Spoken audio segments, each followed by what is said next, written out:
هاي بسم الله الرحمن الرحيم. بسم الله الرحمن الرحيم. السلام عليكم ورحمة الله وبركاته.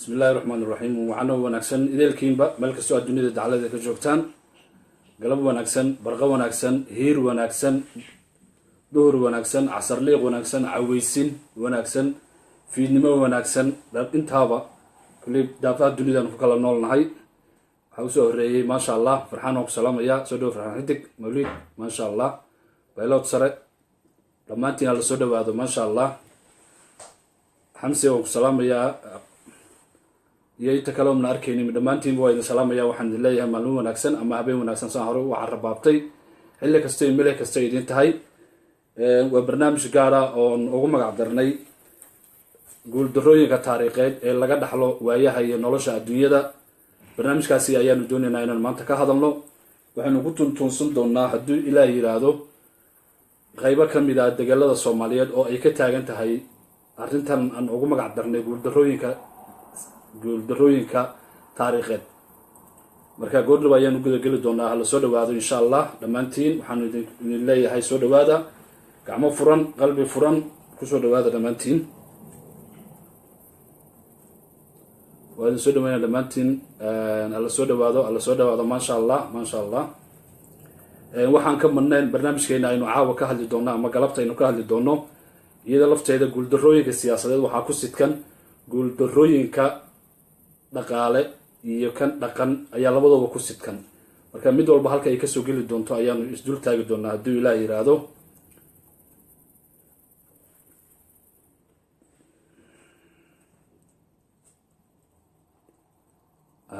hey waa sida weeyaan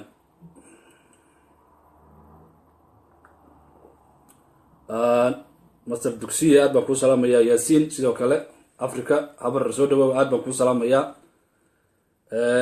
waxa weeyaan barnaamijka aynu doonayna inaynu ka hadalno saan hore u sheegnay walaalayaal iyo dhammaan ummadda Soomaaliyeed waxa weeyaan wuxuu isugu jiri doonaa 15 qodob ee hore ee guuldarradu taariikheed ay keento iyo 15 dambe ee ay dambarsato ama ayba la noolaadaan ama ay la jaal noqdaan 15 nabar ee hore dadka ay ku dhacaan waa 30 qodob 30 kaasina waxa ku sii xiriirsan ama ka sii dambeeya 30 qodob oo kale oo ay bilaadanku gaaraan meel aan laga soo celin oo ay noloshoodu sida ku baabaado marka la soo dhawaada dhamaantiin waa barnaamijka marka waa barnaamij aan soo koobi doono waa barnaamij aan ku ifin doono taariikh laga ilduufay oo meelaha qaarkood ka dhacday waa barnaamij aan ku iftiimin doono siyaasadaha qaarkood oo hagaasay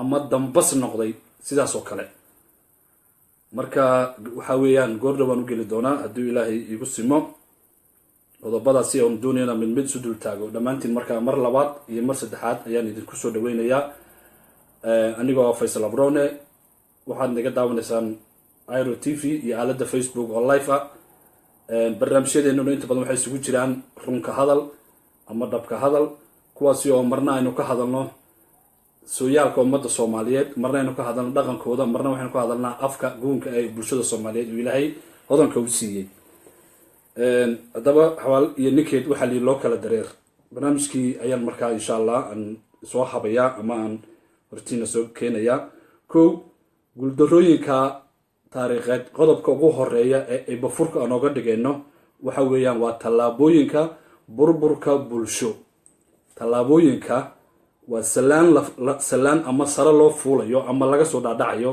oo abuura burburka bulsho guud ahaan marka sida aad la socotaan tan iyo intii uu gumaystaha sanacadaalaha dagalkeena yimid oo naloo kala qaybiyay 5 waaxood oo mid walba waslad gooni ah loo sii gooyay bulshadii Soomaaliyeed ee jarabaxsaneed ama fahansaneed utunta ama xasaradaha uu aloosayo gumaystuhu waxa loo abuuray ama laga loo hortagay yani dhibaatooyin badan kuwaasi oo markaa dhaxal siiyay xaaladda maanta aynu dul taagano ka hadlayno bulshada Soomaaliyeed waxay nasiib u yeelatay ama ay qayb ka noqotay dadkii nasiibka u helay in ay helaan mabaadii ama halgan dheer oo ay kaga hortagaan gumaystaha.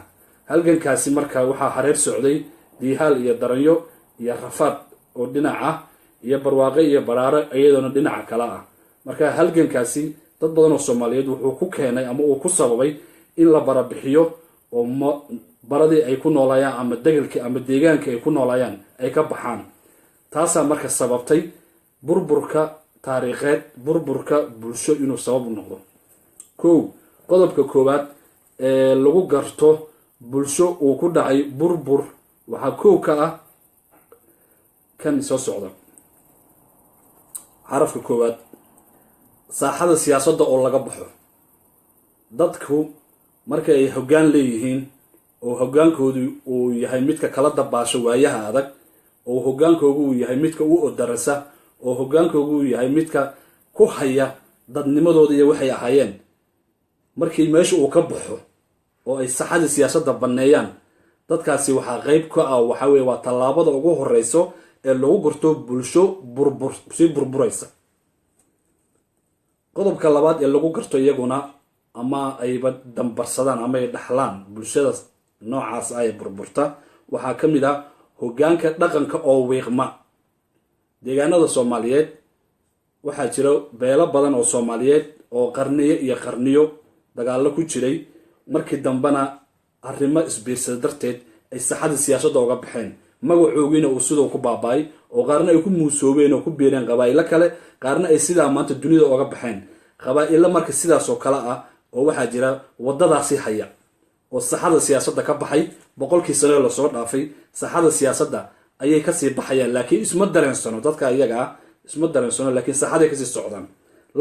qodobka kale ee isaguna markaa bulshadaasi aysan dareensaneen laakiin dhibaatada u ah waxa weeyaan waa hoggaanka dhaqanka oo wiiqma. hoggaankaaga dhaqanku wuxuu leeyahay dhammaan xeer beegtida ama agaasinka ama maamuuska ama musdambeedka bulsho loo noqdo ayuu dhaqanku hoggaan ka yahay. dhaqanka marka waxaa hogaamiya duubabka dadka la yiraahdo oo ay koob ka yihiin sida ugaaska iyo malaaqa, wabarka, islaanka, maxaa la yiraahdaa meelaha qaar suldaan baa u taliya, meelaha qaar waxaa u taliyo dadka loo yaqaano garaadka oo kale.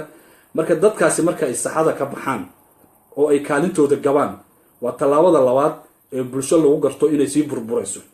tallaabada saddexaad waxa weeyaan dhaqaalo xumo iyo gacan kale ku tiirsanaan. bulshadaasi ama beeshaasi ama qabiilkaasi Soomaaliyeed tallaabada saddexaad ee la dareemi karo inuu saxada kasii socdo oo uu kasii baxayo siyaasaddii oo burbur uu qarka saaray waxaa lagu gartaa dhaqaalo xumo iyo gacan kale ku tiirsanaan. marka aad dhaqaalahaagii gobolkaagii ama beeshii dhaqaalihii halkuu kasoo gelaya bad iyo beri iyo cirba ama ay isku nidaaminaysay ama ay iyadu lahayd, markay inta dhaqaalahaasi burburo ay noqoto dad kale ku gacantooda ku nool ama waddanka jaarka la nool gacantooda ku nool ama beesha caalamka gacantooda ku nool ama beel la mid ahoo Soomaaliyeed oo kale gacantooda ku nool. qodobka afaraad ee kaa xiga waxa weeyaan midnimada oo ummadda loo ursho. Soomaalidu waxay u samaysan tahay ama u aruursan tahay qabaa'ilo. qabiil kasta oo Soomaaliyeed wuxuu leeyahay wax ilaaliya oo ku jaan go-an waxa loo yaqaano midnimada. marka qabiilka positive iyo negative labadaba noqotaa, mid tagan iyo mid tabanba. marna sidii wanaagsan oo de qabaa'ilada kale u noolyihiin ayay u talowsadaan oo u fakeraan, marna wuxuu waa rag iska dhicin oo waxa weeyaan waxyaabo waxay sameeyaan ma la yimaadaan yani xadaaf ku ah. oo waxaa jira beelaha qaar Soomaalida qaar waxaa jira xaqooga haysto laakiin xaqa dadka kale haddana ku darsada waxoogii, qaar waxaa jira xaqoogina haysta xaqa dadka kalena wax ku darsada haddana weli or iyo qaylo la soo taagan oo qaylayaa jira. marka midnimada beeshaasi ama ummadaasi marka ay midnimadu soo urto oo qofka afkiisa dibnihiisa midnimo laga maqlo la eriyado, waa qodob ka mid ah inay bulshadaasi burbur ay kusii socoto ama hayaan ay u siitaan. qodobka shanaad waxa weeyaan xabagtii bulshada isku haysay oo dhalaasha. bulsho kasta saan hore usoo sheegnay waxay leedahay xeerbeegti iyo hoggaan iyo siyaasad iyo dhaqaale oo midnimada ay sal u tahay dabadeedna xabag baa isku haysa. xabagtii isku haysay ee isku celinaysay ee kan qaldan iyo kan saxsanba bulshadaasi ama beeshaasi kusii celinaysay ayaa dhalaasha. xabagtu markay dhalaashana waxaa soo baxo godolooladaasi oo ceeb marka dambe iyo wejigabax isugu sii bedela. qodobka kaa kusii xiga ee kuwii hore ay dihatay waxaa weeyaan martabada iyo meeqaamka oo hoos u dhaca. bulsho kasta oo Soomaaliyeed ama qabiil kasta oo Soomaali way waxaan ku halqabsanayaa qabaa'ilada Soomaalida siday u nool yihiin. qabaa'ilada ayaa qaranka dhisa. qabiiladii isu tagay ee hanqal taagay inay wax noqdaan ayaa qaran dhisa. marka qabiilkii markuu baabao oo beeshi baabado oo ardaagi iyo jeeski ay dambas noqdaan waxa weeyaan qarankaasi wuu hagaasayaa. sababtoo qarankii waxaa halbowlo u ahaa bulshadina waxay kasoo dhexbaxaysay qabiilkii marka hadduu burburo qarankaasi wuxuu noqonayaa qaran weyd uu soo noqonayaa. marka beeshii Soomaaliyeed ama qabiilkii marxaladaas soo maray marka uu inta halka marayo qodobka kalena waxa weeye martabadii iyo meeqaamkii oo hoos u dhaco. haddii shalay beesha aad ka soo jeedo ama shakhsiyadaada ama qabiilkaaga ama gobolka aad ka soo jeedo oo martabad iyo meeqaam lahaa. martabadu waxa weeye waa magac qiimo leh. haddaad ugaas qiimo lahayd, haddaad siyaasi caana lahayd, haddaad dhaqaalayahan caalamka laga hibaysta lahayd, haddii xeer beegti adagaad lahayd, haddii geesiyaal iyo halyeeyo waaweyn oo dee ka xanad qaaday oo ka dagaalamo deegaankaaga iyo Soomaalinimo iyo u dagaalamo dad lahayd, yani intaas oo dhan waa martabad. marka martabadaasi meesha way ka baxaysaa. meeqaamkaagana waxa weeyaan waa heerka aad joogto ayaa meeqaamkaagana noqonayso. markii martabadaadu meesha ka baxdo meeqaamkaagina hoos u dhacon waxba lagu weydiin. waxaa jira maanta dad Soomaaliyeed aan waxba la weydiin baa jira. beelo Soomaaliyeed oo waxaa jira talada iyo teelada wadanka iyo qarannimada aan waxba laga weydiin baa jira. sababtaasina waa sabab waxbaa keenay. marka qodobkaasna waxa weeyaan martabada iyo meeqaamkaaga oo hoos u dhaca. mar haddii martabada iyo meeqaamkaaga hoos u dhacana dee xanta lagaa qarsan maayaba waayo waxba ma diid. qodobkaasi qodobka kusii xiga ee burburka bulsho lagu hadla si fiican oo ugu sii fidsada isagana waxa weeyaan ceebaha iyo godololada oo si cad u muuqda.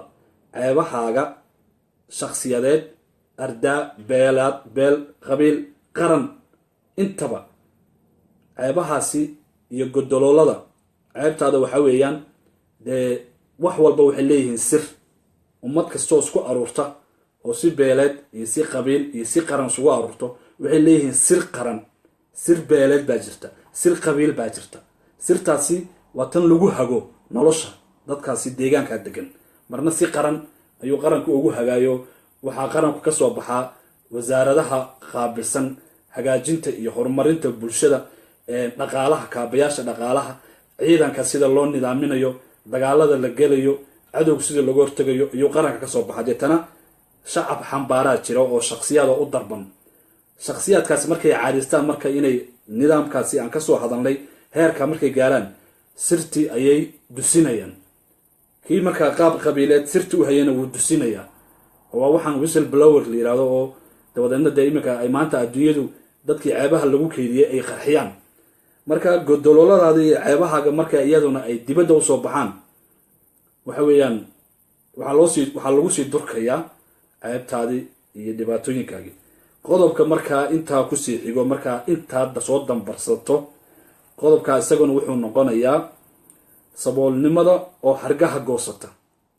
waa maxay sabool? bulshada Soomaaliyeed ama degalkeena ama deegaanadeena jugraafi ahaan ama dhul ahaan dhulka aan ku noolnahay sabool ma aha. saboolku waa faqriga isbiirsada ee noqda wax joogto ah oo sanad walba iyo bil walba taagan. marka jugraafiga iyo deegaanka aan ku noolnahay iyo dadkeena ama dhulka Ilaahay la dejiyay dhul saboola ma aha. laakiin qalbiyadaynu sabool ka noqonay. qalbiga ayaynu sabool ka noqonay waayo waxaa la yiraahdaa abaar dadeed iyo abaar dunya jirta. abaarta dunya waxa weeyaan 4 Maysi oo geela iyo ariga iyo looda iyo fargamaanka hadday kaa dhamaadaan ama day kaa idlaadaan waxaa dhici karto inaad adiga iyo qoyskaaga iyo carruurtaada magaalo kula carurto oo aad ama dee iskuul ku darto ama aadba xirfad kale ama xirfad magaalada laga isticmaalo aad la timaado. laakiin abaar dadeed markay kugu dhacdo wax laga soo kabsan karayo maaha abaarta dadka markay kugu dhacdo, sababtoo ah garashadii iyo maankii iyo garaadkii iyo fakarkii ayaa hagaasmaya oo baaba'aya oo hoos u dhacaya. dabadeedna waxaad noqonaysaa qof aanan dhanna u socon.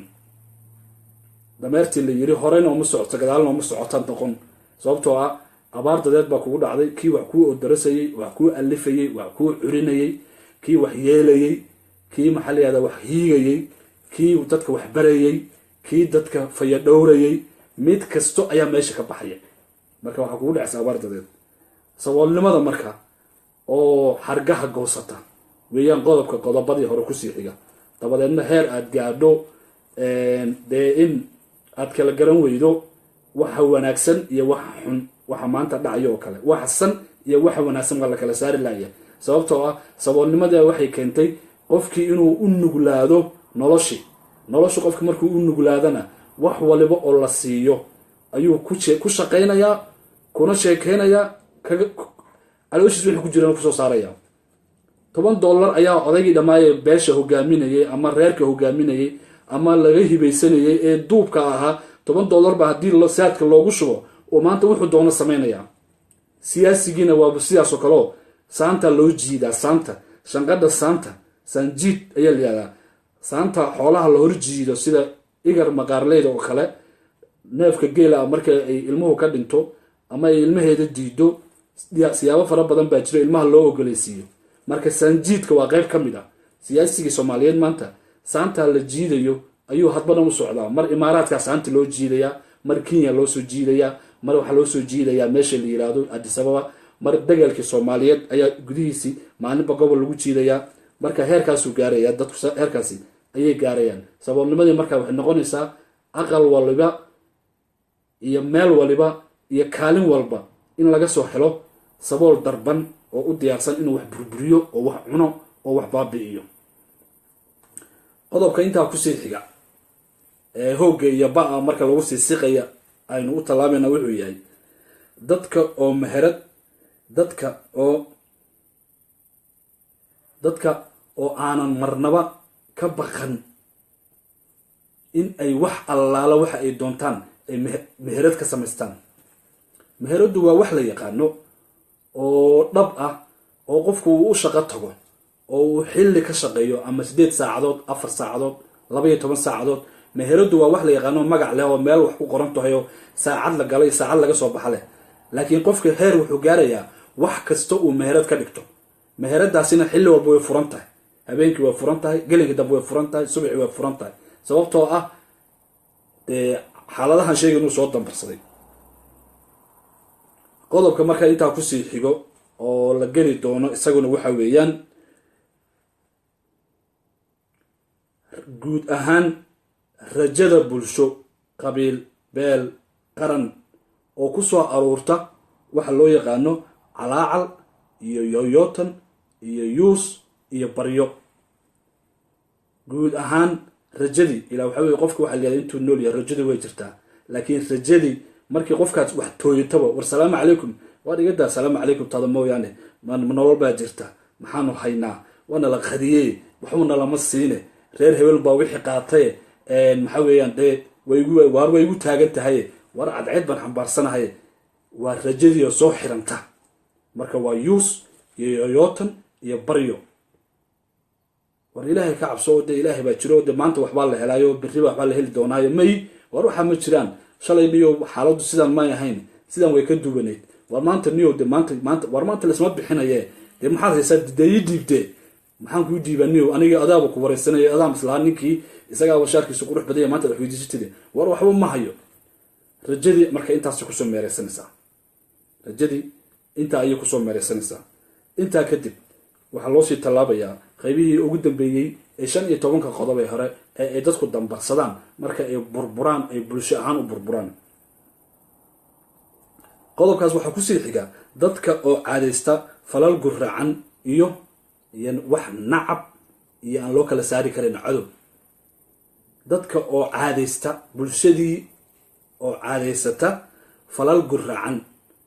dadku hadday wax ka dhowrsan jireen oo wax xeerin jireen oo bulsho ahaan ahaayeen bulsho dhegta ilaalisa oo gacalkooga ka xishoota oo dadka jaarka ka xishoota oo maxaa la yidhahdaa magac ahaan u diibsata hadday ahaan jireen iminka waxaa soo baxaysa in bulshada ay caadaysato falal guracan oo nooc walba leh yacni wax allaala waxa aad doontid afkaaga waxa soo mara ku hadal gacantaada iyo yadaada ciday gaadha dil dadku waxay lahaan jireen wax la yidhahdaa birmageydo birmageydadii baa birti geynayso ilmaha yare sabigaa dil hooyada isjaqsanaysa dil aabbaha waayeelkaa ha u joojin xaafad nabad ku soo hooyatay madfac la dhac yacni wax qixi falal guraacan oo noocaas ah ayay markaa bulshadii ayay caadaysanayaan sida ay markaa bulshadaasi u kala awood badan tahay ama waxa ay gacanta ku haystaan ay markaa u tahay shayba shaygu ka xoog badan yahay ayay u adeegsanayaan dabadeedna waxaa imanaysa falalkaa guraacan ayaa waxaa ka hor imanaya falcelin aan iyadoo lafteeda la filaynin sababtoo ah dee meelaad qof aadan xumaan ka filayn marka uu xumaan kugula kaco oo uu xumaan kugula soo kallaho oo uu xumaan kugu waabariyo waxaa imanaysa adiguna dee inaad sidiisoo kale si ka foolxun aad u dhaqanto falalkaa guracan ee iska caabinta iyo eryadka iyo waxooshinimada wadata ayay dadkaasi markaa caadaysanayaan intaa marka laga gudbo qodobka kale isaga loo sii gudbaya waxa weeyaan dadka oo kala garan waaya bulshada ama qabiilka ama dadka hoggaanka u ah ummadda oo kala garan waayo xaqa iyo baadilka waxa xun iyo waxa san wax isu eg ma aha waa laba muunad bay kala leeyihiin oo midka xunna muunad iyo midab gooni uu leeyahay kan saxsana muunad iyo midab gooni uu leeyahay laakiin dadka oo kala saari waaya xaqa iyo baadilka war ilmahan yare aad dhibaatada u geysanayso waa ilmo sabiya may war ninkani aad dilayso oo aad gowracayso war waa ninkii aad jaarka ahaydeen oo hebel inankiisii ama inantiisii may waan birtan marinayaa waa reerkan aad madfaca doonayso inaad ku tuurto ama aad miinada u aasayso waa reer gacalka waa oorida aad qabto reerkii ay ka dhalatay may shaqadeeda maahan waar ilmahana war reer dhalinyaradan aad dabka ku gurayso waa inamadaad abtiga u ahayd ee aad walaashaa dhashay may shaqadeeda maaha xaqii iyo baadilkii markaa bulshadaasi markay kala saari weydo beeshaasi ummadaasi waxay noqonayaan iyaguna kuwa kusii siqa waxa loo yaqaano godadka xumaanta laga balfiyo ama laga falkiyo qodobka markaa intaa iyadana kusii xiga ee bulshadu ay iyaduna sii caadaysanayso oo qodobadii hore ee aynu soo sheegnay yacni u noqonayo kuwii lagu lingaxayay ama lagu soo hagaajinayay ama lagu dabrayayba waxa weeyaan iyadoo oo ay timaado waxa loo yaqaano kala shaki iyo kala aamin bax soo dhexgala dhammaan dadka degalka yaalla kala shaki iyo kala aamin bax qof kasta oo beesha aad ka tirsan tahay ka tirsan qabiilka aad ka tirsan tahay degalka aad taallo gobolka aad joogto qof waliba qofka kale waa uu ka shakisan yahay waxa loo yaqaano bac baa ku xirantay kelmadda hebel bac baa ku xiran kelmadda la yidhaahdo hebel bac baa ku xiran ayaa bilowmaysa ama kelmadda loo yaqaano buufiska dadkii beelaha wada sheeganaya ardaaga ama jeeska ama xaafadda ama kor u soco ilaa beel iyo qabiilba gaar iyo gobol ayaa waxaa ku wada xirmaya shaki buufiska xaguu ka yimid waxaa la yidhahdaa buufiska inta badan wuxuu ka yimid dalka uganda sida taarikhdan ku hayo horaantii ee sagaashameeyadii dad badanoo waxaa jiray uu xanuunkaasi ku dhacay gobolada waqooyi oo kale iyo galbeedka iyo iminka midday soomaalidu xoog u isticmaasho waa la isticmaala hebel bac baa ku xiran bacdana asliyan waxay ka timid digaagadda markay xanfajto koonfurta waxa la yihahdaa cuq digaagadda cuq bay noqotay laakiin galbeedka iyo waqooyiga iyo gobolada dhexe iyo waxaa la isticmaalaa way xanfajtay xanfashku waxaa weeye digaagadda oo dhali weyda oo meelun fadhida marka dadka soomaaliyeed waxay yaqaanaan ama dee ay la soo darseen maadaama ay xooluhu ay in badan soo dhaqanayeen haddana waxay yaqaanaan dabeecadda xoolaha iyo xayawaanka la nool ee domestic animalka la yihahdo ama dabjoogta marka digaagadii marka ay xafashto oo fariisato oo ay dhali weydo oo ay kici weydo bac baa lagu xiraa bacdaasi markaa shanqadh bay bixinaysaa digaagadii markay orodaba shanqadh bay bixinaysaa bacdii bay ka cararaysaa orodka digaagadda ayaa marka unugyadeedii waxa ay abuurayaan inay u diyaar garoobaan in ay wax dhasho.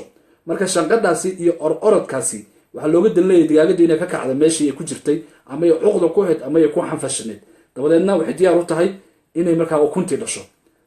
dadkii marka ayaa waxaa kala gelaya shaki noocaas oo kale ah iyo is-aaminid la-aan. hadalka aad u sheegtaba qofkii wuu beenaynayaa. war suldaankii waa maanta wuxuu yidhi dee beeshii dooxo wanaagsan oo khayr iyo barwaaqaha lagu furaya. waar wuu iska hadlay. waad garanaysaa siyaasigii hebel baa niyow meel heblaayo tago dee riigag ceelbaana loo qodaya, riigag iyo wax soo wadaa. waar waxba kama jiraan. waar islaantii heblaaye soo garan maysidee mija ariley ayaa faal dhigtayoo waxay tiri waa la doogayaa. waar way iska hadashay. war kii yaraaye ardaygiibaa jaamacad heblaaye oo scholarship helay. waar waxba kama jiraan. gabadhii heblaaye iyo hebel baa iscalmado guur baa loo samey. war yaa isguursadaba, guur ma jiro. waxaasaa soo haraya marka kala shaki iyo kala aamin bax. markaasaa qof yaa run sheegaya yaa been sheegaya, cid garanaysa lama garanayo. arrimaha aan ka hadlayo beel kasta oo soomaaliyeed way haysataa. ardaa kasta iyo jilib kasta oo soomaaliyeed waa arrin ku qotonta oo ku yacni ay la nooshahay weeyaan. intaa kadib waxaa loo sii gudbayaa iyaduna qodob kale oo ah xaaladahan soo socdo. kow, iska daba hadal iyo ismasixid iyo is-indha buuxin la-aan bulshadaasi soo wajahda. intii aan ka soo hadalnay ee qodobo ahayd ee halaaga xambaarsanayd ee bulshada la nooleed markii lasoo dhaafo, waxaa bulshada haddana ka soo harayo iska daba hadal, ismasixid iyo is-indha buuxin la-aan. qof kasta oo soomaaliyeed wuu dareensan yahay arrintaasi. qof kasta oo dagaalka soomaaliya ku nool arrintaasi waa mid uu la nool yahay, uu og yahay. ama dibad qurba joog noqo ama qolqol joog noqo. iska daba hadal. war maanta haddaynu jeeskaan nahay waxbaynu qabsanaynaa, waxaynu doonaynaa inaynu ceel qodanno, ceel baan qodanaynaa. ama wuxuu odhanayaa dowladdaa loo tegayaayo, wardi anagu waan jabnayo, beer baan rabna in naloo falaan doonaynayo, ceel naloo qadan doonaynayo, dhakhtar baan u baahannahayo, iskuul baan u baahannahay. odayaal baa xagga ka wareeganaya. hadalkii aad ninka mas-uulka ku ahaa garya gardarraba ninkii mas-uulka ku ahaa ama maamul goboleed ha noqdo ama mid dowladeed qaranka soomaaliya ha noqdee, hadalkii aad kusoo kala tagteen oo ninkii mas-uulka ahaa waa lagu weydaaran. odayaal baa tegi bakoorada iyo burad waxaan loo kala garanayn sita, ama niman kaloo siyaasiyiina oo dhul jiif ah oo magaalooyinka yani dhufayska ka jira, magaalooyinka dhufayska ka jiraan. degalkii ama gobolkii laga soo doortay ma tagaan, laakiin magaalooyinka caasimadaha ayay dhufayska ka jiraan. oo mar allaala markuu mid ayaga reerkooga ah ama oday xaggooga ka yimid ama siyaasi meel kale ka yimid yimaado ayay bustaha ka soo baxaan. kiibaa ninkii mas-uulkaa u tegaya. waar maxaa lagugu yiri? waar niyo dee reerkiina way dhiban yihiine maxaad iigu sheegi weyde? soo kan jeeska la yiri ceel ma leh oo iskuul ma haystaan oo dhakhtar ma haystaan. waar waxba kama jiraan ayuu leeyahay. wuu masaxayaa. hadalkii ahayd waxqabadka halkuu oran lahaa waar waa runa niyow reerkayaga niyo waxba ma haystaan ama beesheeda wax ma haysato, balde wixii aad dowladnimo u karayso u samee, yuu leeyahy waxba kama jiraan. wuu masaxayaa. marka siyaasad ahaan buu u masaxayaa, dhaqaale ahaan buu u masaxayaa, dhaqan ahaan buu u masaxayaa. saddexdaasi tiirna weeyaan waxay bulshada kooban tahay: hoggaan dhaqan, hoggaan dhaqaale iyo hoggaan siyaasadeed. saddexdaaba saddex kale oo dhuljiif ah oo masaxa ayaa u nool oo magaalooyinka u fadhiya. intaa marka ay ka gudbaan haddana maxaa dhacaya? is-indha buuxin la-aan. iska daba hadal iyo ismasixid. maxaa kusii xiga oo isla qodobka ah? is-indha buuxin la-aan. qof kastoo soomaaliya waxaad naftaada weydiisaa, maxaynu isu indha buuxin laanahay?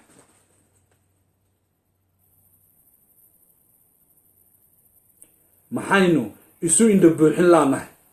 waa inaan isweydiino. qof walba oo soomaaliyed waa inuu isweydiiyo. dad dhaqaatiir oo caalami aan leenahay, siyaasiyiin caalamka laga hibaystaan leenahay, dad waxaanu leenahay mataqaanaa ahludiina, waxaynu leenahay dad haldoora, waxaynu nahay 35 milyan ayaa dadka soomaaliya lagu tilmaama. 35 milyan 35 milyan oo is-indha buuxin la. maxaa u sabab ah? waxaa u sababa qodobada aan ka soo hadlay ayaynu ku wada jirnaa, laakiin isma ogin dadka badidii waxay isu haystaan inay ladan yihiinoo barwaaqaysan yihiinoo ay dee mataqaanaa ay qumbo lugaha kula jiraan bay isu haystaan laakiin ma jirto saas soomaalidu waa dad isa saameeya waxa aan ka hadlayo gobol kasto iyo beel kasto oo soomaaliyeed ayaa haysataa waxaan marka isu indha buuxin laanahay waa iska daba hadalka iyo ismasixidda qof kasta oo soomaaliyeed haddii aad maanta shir ku baaqdo oo tiraado war soomaaliya isku soo baxa shir baa la sugu imanayaa oo shirkii laga wada hadlo oo rag ay khuburo ay wax soo jeediyaan oo yidhaahdaan war waxaa iyo waxaasaynu doonaynaa inuu ka hadalno dadka meesha jooga ama meeshaa fadhiya ma awoodaan inay yidhahdaan waxaad sheegaysa waxba kama jiraan mar allaala markuu shirka dhammaado ayaa bannaanka la istaagay mid taleefon qabsada midkii kale ku jeesta waar wuxuu lahaa soo arki maysid waar waxba kama jiraan waar waa beenaale waar ma anagu dee noo faanaya arrinkiisu waa arrin madhalays ah annagaa hore usoo aragnay waa la ismasaxaya waxaa la yidhahdaa raadqaad ayaa af soomaaliga lagu yidhaha raadqaad waa la israadqaadayaa marka dadku is hor fadhiyaan ma karayo inuu yidhaahdo waxaanaad sheegaysa waxba kama jiraan ama inuu yidhaahdo arrinkaagu ma soconayo laakiin muxuu samaynayaa raadqaad waana calaamadaha lagu yaqaano munaafiqiinta ilaahay wuu inoo sheegay qur-aankiisa wuu inoogu sheegay dadka munaafiqiinta ah waxaa lagu yaqaanaa calaamadaha raadqaadka sababtoo ah munaafiqu iskuma kaa dhereri karo kaama hor iman karo kulama dagaalami karo laakiin wuxuu yaqaanaa inuu dhabarka kaa tamtoomo oo markaad hadasho uu hadalkaaga beeniyo oo marka aad baxdo uu hadalkaaga beeqaamiyo oo xumaan ka buuxiyo ama uu hadalkaagi sidii uu ahaa uu bedelo oo uu bulshadii dhagmaalka ahaydee sugaysay waxa meeshaa ka soo baxay bulshadii dhagmaalka ahaydee sugaysay ayuu wuxuu u tabiyaa wax been ah oo aan jirin oo munaafiqad ah munaafiqiintaana way nagu badan yihiin qabiil kasta oo soomaaliyeed munaafiqiin buu leeyahay qof kasta oo ama da' kasto dhalinyar ha ahaado ama gaashaanqaad ha ahaado ama golojoog ha ahaado ama gabax ha ahaado ama maxaa la yihahdaa guurqaad ha ahaado da-ahaasi toddobada ahee soomaalidu ay marto ama gadaha la maro oo dhan munaafiqiin baa ku jirto sidaa u raad qaada dadka intaa marka laga gudbo waxaa loo sii gudbayaa qodobka 15aad ee tallaabooyinka burburka bulsho lagu garto ay marto ama wadiiqada ay adeegsato qodobkaasi waxa weeyaan danta guud oo raka gasho rako soomaalidu waxay tidhahdaa wax rag kaa galay waa wax raka kaa galay ma garanayo waxa loo oran waayo waxa dumar kaa galay waa wax raka kaa galay kolley soomaalidu inta badan waxaa la yidhahdaa dee bilis xaawaleeyay ina rag kolley dagaal baa ka dhexeeyo saan aaminsanahay inta badan waa la isdilaayo dagaal kasta ka dhexeeyo marka murtida xataa waan u quuri weynaa haweenkeena qiimaha le inaan murtida xataa wax ka siino marka danta guud oo raka gasho waa maxay marka danta guud waxa weeyaan waa qarannimada waa dadka iyo dowladda iyo dalka iyo diinta oo laisku yidhaahdo qarankaasi oo markaa ah dallad ballaaran ama ambaraallo ah oo waxaad ogaataa danta guud qof kasta oo inaga mid ah danta guud dantiisaa ku jirta danta guud qaranka qof kasta oo inaga mid ah dantaas guud waxaa ku jirta dantiisa laakiin danta adiga kuu goonida ah cid kale oo kula wadaagta ma jirto waatan la leeyahay markaa danta guud waxa ay mar walba isku toshaa oo isku haysaa danaha bulshada kan dhakhtarka u baahan kan dibadda ku xiran kan jalka loo waayey kan scholarshipka doonaya kan inuu ciidanka noqdo doonaya kan inuu saamaha hiiga doonaya kan inuu geerisla noqdo doonaya kan inuu kalluumaysto oo wuxuu ku jilaabto u baahan ninka inuu qodaal doonayo oo wuxuu beertu ku falan lahaa u baahan geeljiraha miyiga jooga ee dawada iyo u baahan in xoolaha loo mataqaanaa jeel bixiyo waxaas oo dhan ayaa qarannimada ku hoos jirta qarannimadaasi marka guud ayaa raka gelaysa waa qodobka 15aad ee ah calaamadaha laga dhaxlo guuldarrooyinka taariikheed oo ah qodobka aan hore aan taagana oo ah dhaxalka noocaas oo kale ah waxa aan ka soo hadlaynay tallaabooyinka burburka bulshada lagu garto 15 qodob marka ay mutaystaan marka rakada 15 qodob marka ay mutaystaan ay ka wabxaan ay si fiican aagaanta u dhigaan caloosha iyo waaxyaha jirka iyo saableyda marka ay si fiican jirkoodu ama waaxyahoogu sidaa u dhex qaado maxaa soo baxaya marka dantii guud markay raka gashay oo dantii guud ay noqotay mid raagtay oo ay noqotay mid ragaaday oo raagtay oo aanan eegma iyo iska daa eegma iyo jeedaalin iska daa iyo qooraansiye xataa haddaad diirad ama doorbin soo qaadata aanan weynayso aanan lagu arkaynin xaaladda marka halkaa la marayo bulsho markay halkaa marayso mid qaran iyo mid qabiil iyo mid beeleed iyo mid jilib iyo mid ardaa iyo mid xaafadeed markay halkaa marayso waxaa caddaanaysa aqal waliba oo bulshadaasi ay leedahay inay ka dhex aloosan tahay balaayo balaayadu waxa weeyaan horey baa loo weydiiyo colaad baa lagu yiri colaaday nabad baa timide maxaad qabanaysaa hadday nabadi timid waxba kuma yaalaan maxaad qabanaysaa balaayadii ama dee colaadii balaayadiila waa colaada kow ka ah aabbaha balaayadiila waa colaade ayaa su-aashaa la weydiiyey dee colaadi waxay ku jawaabtay war inta nin aabbihii la dilay uu joogo iyo inta uu joogo nin walaalkii la dilay iyo inta uu joogo oo nin gabadhii u doonad laga qaaday meel aan qabto ma jirtay tiri balaayadii ama dee colaadii sababtoo ah balaayada aloosan ee aqaladaasi sidaa u susumaysa ee aqal waliba ka dhex batorinaysa ayaa markaa diidan oo haysata oo feelasha ku dhegan qarannimadii ama ummadnimadii ama beelnimadii ama qabiilnimadii inay wax noqoto 15 qodob haddaad dib u milicsato waxa aynu ka sheekaynayno adiga oo xaggaa iska dhigaya mala awaalka iyo waxyaabaha lagu soo diro ama lagu sheego ilaa dad badan oo Soomaaliyeed waxaa jira aan dhulkoogii tagin muddo 30 sano 50 sano 40 sano dadkaasi waxay ku nool yihiin nayaayiro iyo naruuro qaar waxa weeye wax isleeyihiin way isbedeli sahan dambe wax noqon berri baan caruurta rari soo u lahaa caruurta berri baan rari wadanka ku noqon 50 sano sii maraya oday barnaamij aan ka qayb galay xaafad liyaado Ealing Broadway habeen ka dhacay oo galbeedka London wadanka Ingiriiska oo nin waayeela ayaa wuxuu ka hadlayay munaasabadaasi marka wuxuu la hadlayay dadka dhalinyarada ee wadankan ku nool Ingiriiska oo lagu qiyaasay ilaa 3-400 oo kun oo dhalinyaro oo daayar inay ku nooshahay marka dhalinyartu la hadlay wuxuu yiri adeer waxaan idin sheegayaa buu yiri noqosho wax liyaado ma jirto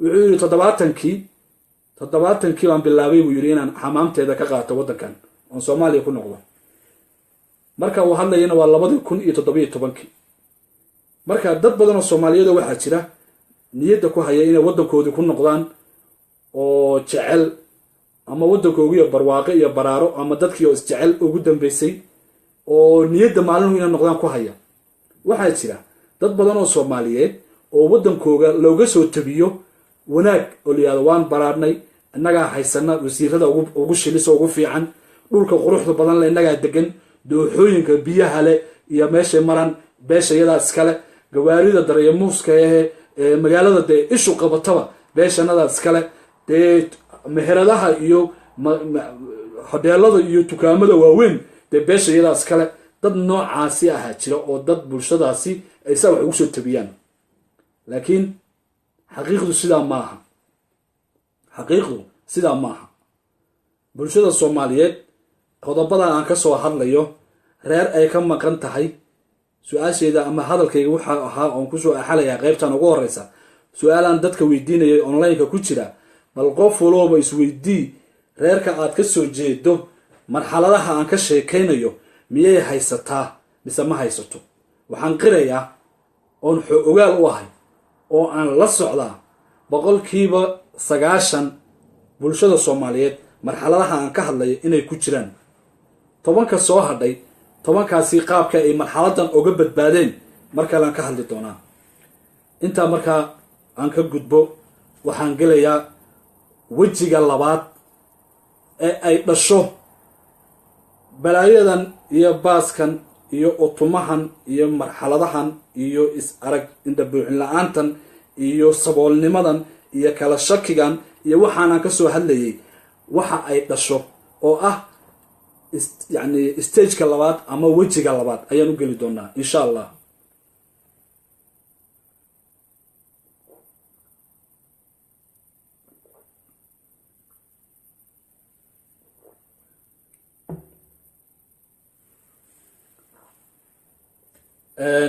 kaafiya waxay tiri dhibaatadiina haysato ugu muhiimsan waa qabiil.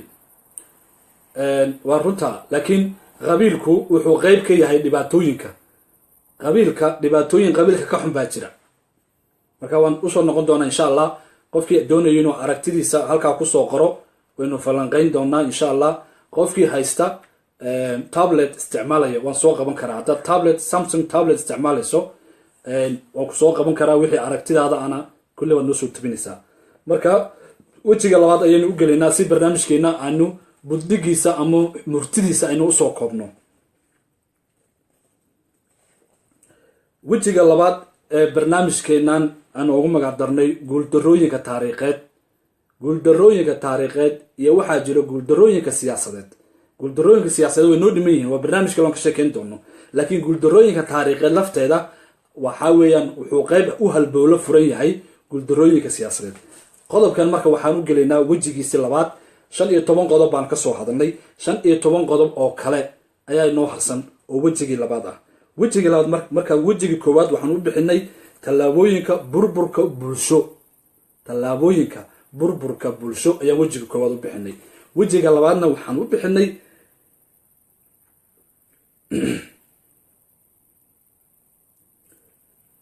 may waa sidaa weeyaan. waa sidaa weeyaan. wejiga labaad ayaynu markaa u geli doonaa. dhammaantiin bulshada qiimaha badan leh ee nagala socota aalada facebooka iyo iro t v waxaan mar kale idin leenahay soo dhawaada. waxaynu ka hadlaynaa barnaamij aan ugu magac darnay guuldarooyinka taariikheed, kuwaasi oo ayna badeen dhibaatooyinkii inta badan isaan cadaalaha uu la yimid, dagaaladii, colaadihii, darxumooyinka ka dhacay deegaanadeena, isqardoofkii qabiilka, waxa loo yaqaano kacararka, garoofka gaajada, qarandiinnimada. waxaasoo dhan marka la sugeeyo waa wax aynu dambarsanay oo saan cadaalad dibadda ka yimid, yacni reer galbeed iyo bulshadeennii iyo inteennii xumaan raadiska ahayd markii laisku geeyo ayaynu 15 qodob hadda aynu soo sheegnay aynu dambarsanay. 15 qodob kalena oo laga dhaxlay wixii horena ayaynu hadda gudageli doonaa. waana wejiga labaad ee barnaamijkeena maanta ciddii hadda dib oga soo birtay. wejiga labaad waxa weeyaan marka waa sida tan insha allah. wejiga labaad wuxuu noqonayaa qodobka koowaad wuxuu noqonayaa geesiyada iyo halyeeyada oo dabargo-a.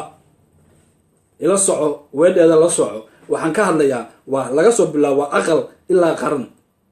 aqal ilaa qaran baan ka hadlayaa. waxa weeye waa aqalka iyo ardaaga iyo jilibka iyo jeeska iyo beesha iyo qabiilka kor u soco.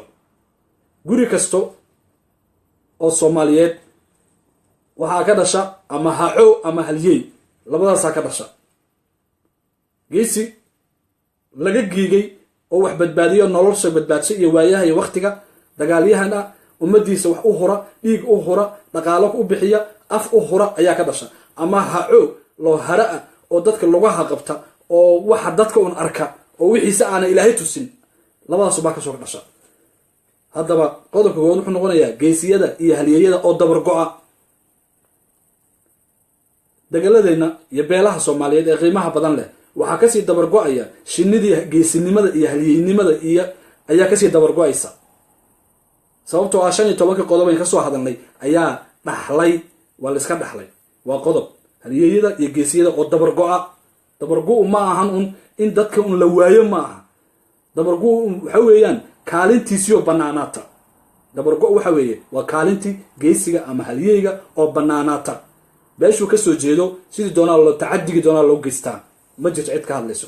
beeshuu kasoo jeeday saamigii iyo xaquuqdii iyo xaqii ay soomaalinimada ku lahayd ayay laadahay, ma jirto cid ka hadlayso. deegaankii uu lahaa wuxuu xaqa qarankan ugu lahaa ama maamul goboleedka wuxuu xaqa ugu lahaa ma hayo, cid u hadlaysa ma jirto. marka geesi hadduu jiri jiray geesi dee ku taageera oo wax kuu qabta oo ama qalin kugu caawiya ama dee cududiisa wax kugu soo rida, maanta ma jiro. gobol kasta oo soomaaliyeed geesigii iyo halyeygii ayaa ka dabargo-ay. sababtoo ah kaalintii labadaasi geesiga haliyeyga haddaan sii kala saafo geesigu waa badbaadiyaha xaaladda taagan. tusaale ahaan qof meel ka soo dhacayo, aqal ka soo dhacay, ama guri ku gubanayo, ama gaari inuu jeeri lahaa ay ku dhowdahay oo aad ka badbaadiso, waa geesinimo. laakiin haliyeygu waa maxay? waa ninka geesinimada biirsada, ninka wax badbaadiya gooraya ayaan gu iyo jiilaal, ninka wax badbaadiya ee u heelan inay bulshadiisu ku dushiisa ay ku duusho oo ku dul noolaato, ninka u diyaarsan ayaa haliyey ah. ama dad badan baa haliyeyga waxay u yaqaanaan ninka dagaalyahanka una ah. dagaalyahanka keliya haliyey ma ahan. haliyeyga waa ninka waayaha iyo waktiga mar walba u taagan, sanad waliba iyo bil waliba iyo xilli walba inta uu dee ajashiisa intay ka dhammaanayso ninka u taagan baa haliyey ah. marka geesigii maalin badbaadin wax ku badbaadin lahaa iyo kii maalmaha iyo waayaha ada kaa saari lahaa ayaa kaalintiisa ka banaananayso. 2 kan qodobka labaad ee 15 qodob ee barnaamijka qaybtiisa dambe waxa weeyaan biyoodka iyo baxsi gurayada oo bato. waa qodobka labaad, biyoodka iyo baxsi gurayada oo bata. biyood waa maxay? biyood waa nin jileeca. biyood waxaa la yidhahdaa nin jileeca, yacni siyaasiga jilecda san, odayga jilecda san, aqoon-yahanka jilecda san. af soomaaliga waxa lagu yihahdaa waa biyood. waayo waxaa la yidhahdaa hilib bisil ma kala goyn karo. isweydii, beel waliba waxay isweydiisaa beelaha inta badan ka hadla inay xaqiran yihiin, xaqoogi laayihiin, muusanaabaya dadka u taliya ee siyaasiyiinta u ah. qof waliba waa biyoodkaasi. biyoodka halkuu ku badan yahayna barnaamijka gabagabiisaan sheegi doonaa. kaasaa biyood la yidhahdaa, nin jileeca, dadka hor ordaya ee aanan asaagii markuu hor fadhiyana aan miiska garaaci karin, ee aan dadkiisa waxba u soo goyn karin, ee aan bulshadiisa soomaalinimona ku badbaadin karin, qabiilnimona ku badbaadin karin, afrikaannimona ku badbaadin karin. kaasaa biyood la yidhahdaa. baxsi gurayadana waa maxay? baxsi gurayada waxa weeye waa ninka tolkii u xoog badan, ninka dadkiisa, xilihiisa, xaaskiisa, caruurtiisa, dadka jeeskiisa, ilma adeeradii, beeshiisa, dadka ninka u xoog badan ee laga hahayo. war iska daa, ninkaa waa nin tolkaa, may xabsigaan ku ridaya, waddankaa kaa musaafurinaya, waan dilaya. ninkaasa baxsi guraya la yihahdaa. asaagii ama ninka is hayaan ama ninka ay isku meeqaamka yihiin markuu arku wuu hoganaya, saas uu hoganaya, indhihiisa waa hoos. kaasi baxsi guraya la yidhahdaa. qodobka labaad weeyaan. markaa 15 qodob markii laga soo baxo, markuu halyeygii iyo geesigii meesha ka baxo, qodobka labaad ee ku soo xiga tallaabada waxa weeye waa biyood iyo baxsi gurayo ku bato beeshaasi.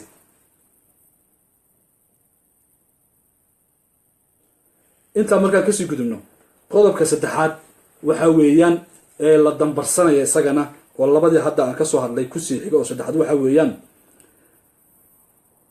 talooyinka iyo shirarka oo bata oo misna aysan waxba ka soo bixin.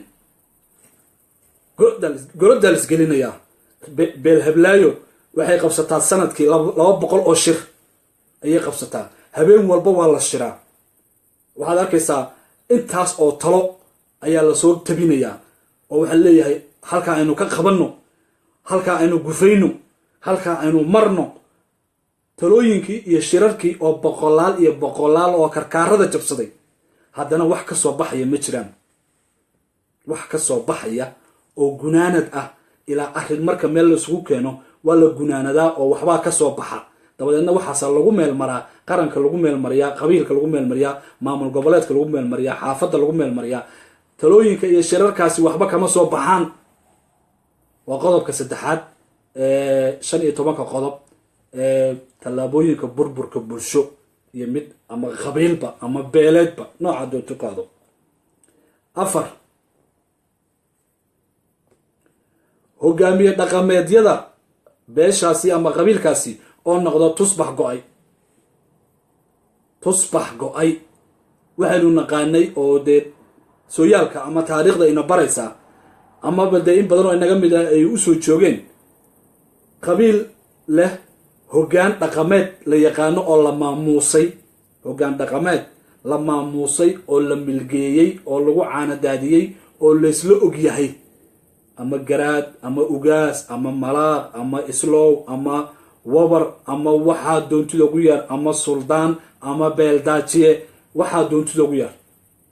laakiin maalinka maanta ah qodobkan wuxuu afraad waxa weeyaan hogaamiye dhaqameedyada oo si tusbaxa u go-ay ardaa kasto wuxuu yeeshay ninbaa meel iska iclaamiyey haddaad maqli jirtay dowlad baa ismagacowdo go-day haddaad maqli jirtay lacag baa ismagacowday oo dowladdaas go-day isku magacowday dee maanta waxa weeyaan waxaa kaa xigta un inaad hadasho nuuxsi baa kaa xiga inaad hogaamiye dhaqameed noqoto cimaamad yaroo haddaan helaya halkaan degtaan soo saaran lahaa maante cimaamad yaroo halkaan la saarto oo aad arkaysa inay cusubta oo iminka dukaanka laga soo qaaday ayuunbaad halkaa yar saaranoo dabadeedna laba meel baad tegiyo shirar ahoo ama meel yaroo dee maqaaxi yaroo la furayo maqaska lagu goynayaa tegiyo dabadeedna waxaad leedahay anigoo ah suldaan hebel hebel ama caaqil hebel hebel ama dee garaad hebel ama ugaas hebel waxaa doontida ugu yeedh tusbax go-ay dhaqankii waa lagu tuntay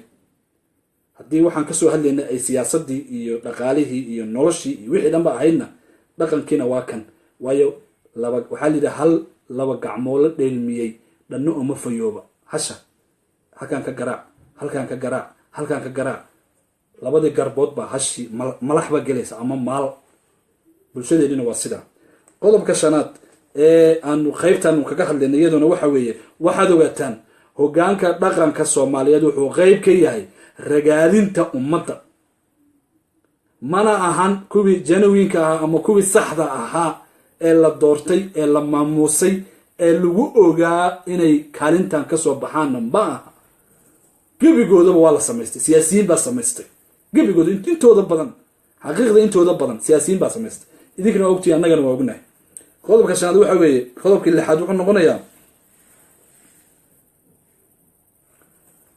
bulshadaasi qabiilkaa kasoo jeeda ama qarankaasi kasoo jeeda ama beelshaas kasoo jeeda oo wada noqda howlwadeenno aan la garanayn cid ay u shaqeeyaan howlwadeenno aan la garanayn cid ay u shaqeeyaan wasaarad kasta waxaanu naqaanay wasaarad kasta dadka ka shaqeeyo inay tiro kooban tahay wasaaradda xanaanada xoolaha wasaaradda warfaafinta wasaaradda arrimaha dibadda wasaaradda caafimaadka wakaaladaha hay-adaha kaalin walba waxaanu naqaan inay tiro koobnayd hadday noqoto waaxda sirdoonka hadday noqoto nabad sugidda hadday noqoto booliiska militariga kuwa cirka iyo kuwa badda waxay doonaanba ugu yeedh waxaa soo baxay howlwadeenna aan la garanayn cid allaala wasaaradday u shaqeeyaan iyo wakaaladday ka shaqeeyaan iyo cidday u shaqeeyaanba aan la garanayn oo haddana wada free ku shaqeeya kulligood waxay ku shaqeeyaan haddaad tirahdid waa bal waran wani ma warbaan hayaa deniyo waaswaadi arkay dhididkaasaan iska masaxayaayo tabcaan baanoo saaka hiirti gurigayga anigoona koobshaa kacin baan ka lahay haye war khayr baad sheegaysaaye dee xilligaana socda waa lixdii dabadeedna xageed u shaqo tagtay xageed u shaqo tagtay ahaa anigo miyaa garanaya meel ku shaqo tagay war maanta oo dhan waan doodayo maanta o dhan dad baan difaacayo maanta o dhan arrimaan hagaajinayo maanta o dhan diyaaradaan kaxaynayay laakiin niyoo garan maya cid allaala ciddaan u shaqeeyay war oo maanta o dhan balaayaa ku adeegsanaysay waxaa loo yaqaanaa waxaa la yidhahdaa nin odaya ayaa hadda ka horan South Africa kula kulmay ayaa waxaa la oran jiray jinni adeegsay wuxuu yidhi jinni adeegsay baa la yidhaahdaa buu yidhi wuxuu ka tirsanaa ciidamadii qaranka Soomaaliya waxa uu ka mid ahaa ciidamada loo diray waddanka la yidhahdo Mozambique markay xorriyadda qaadanaysay dad badan Soomaaliyeed ma oga ciidamo Soomaaliyeed oo ilaa maalinka waxaa jira degan dalka Mozambique oo ay dowladda Soomaaliya qaranka Soomaaliyeed dirtay kadib waa tii jabhadii rinaama iyo balaayo soo baxday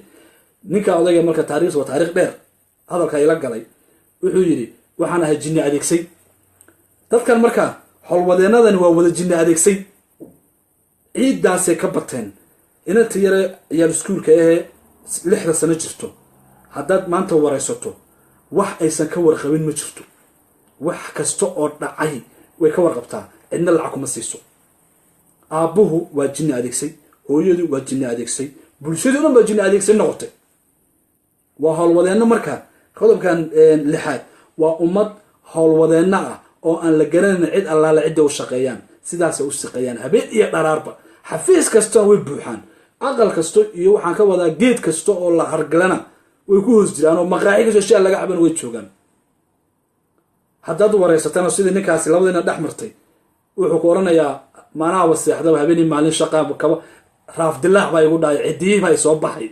raaf dilaac waxaa la yidhahdaa xanuun ku dhaco ariga qoobabka ariga ayuu raaf dilaaca xanuunka la yihahdo ku dhacaa. qoobabkaa jeexjeexma, dabadeedna malax baa gasha, dabadeedna neefku wuu fariistaa.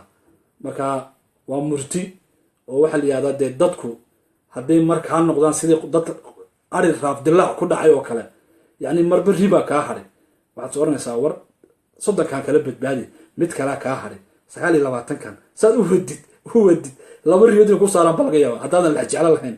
marka dadkani raaf dilaac baa ku wada dhacay oo waa jinni adeegsigaasi. qodobka 7 ayaynu kusii siqaynaa barnaamijkeena aynu kaga hadlayno guuldarooyinka taariikheed ee bulshadeena haysta.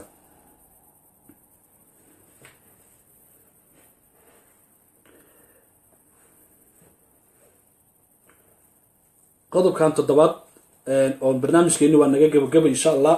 waxaan doonaynaa inaan bulshada lafteeda aan falcelin baan oga baahannahay. arrimaha aynu ka hadlayno waa arame iyo uur ku taalla kulligeen inagu sida galiiliyada jirkeena oga taagan. marka qof walba waxaa loo baahan yahay isaga laftiisa dee inuu runta ka hadlo oo sheego dee dhibaatadan inay dagalkiisa iyo xaafadiisaba ka jirto. qodobkan markaa hadda aan u gelayn 7 waxaa weeyaan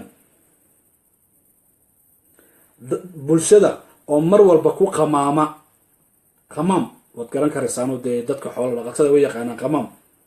bulshada oo mar walba ku qamaama xaaladda ay ku sugan yihiin. qodobkaasa marka isdul taagaya on jilcinaya. qamaam waxaa laga yaaba dad badan oo daayarta inaysan garanayn. xoolaha marka la waraabinayo ee darka uu diyaarka u yahay, ama dee qabaalka bahalka xoolaha geela lagu waraabiyo gobolada Soomaaliyeed ninba sibuu yaqaanaa.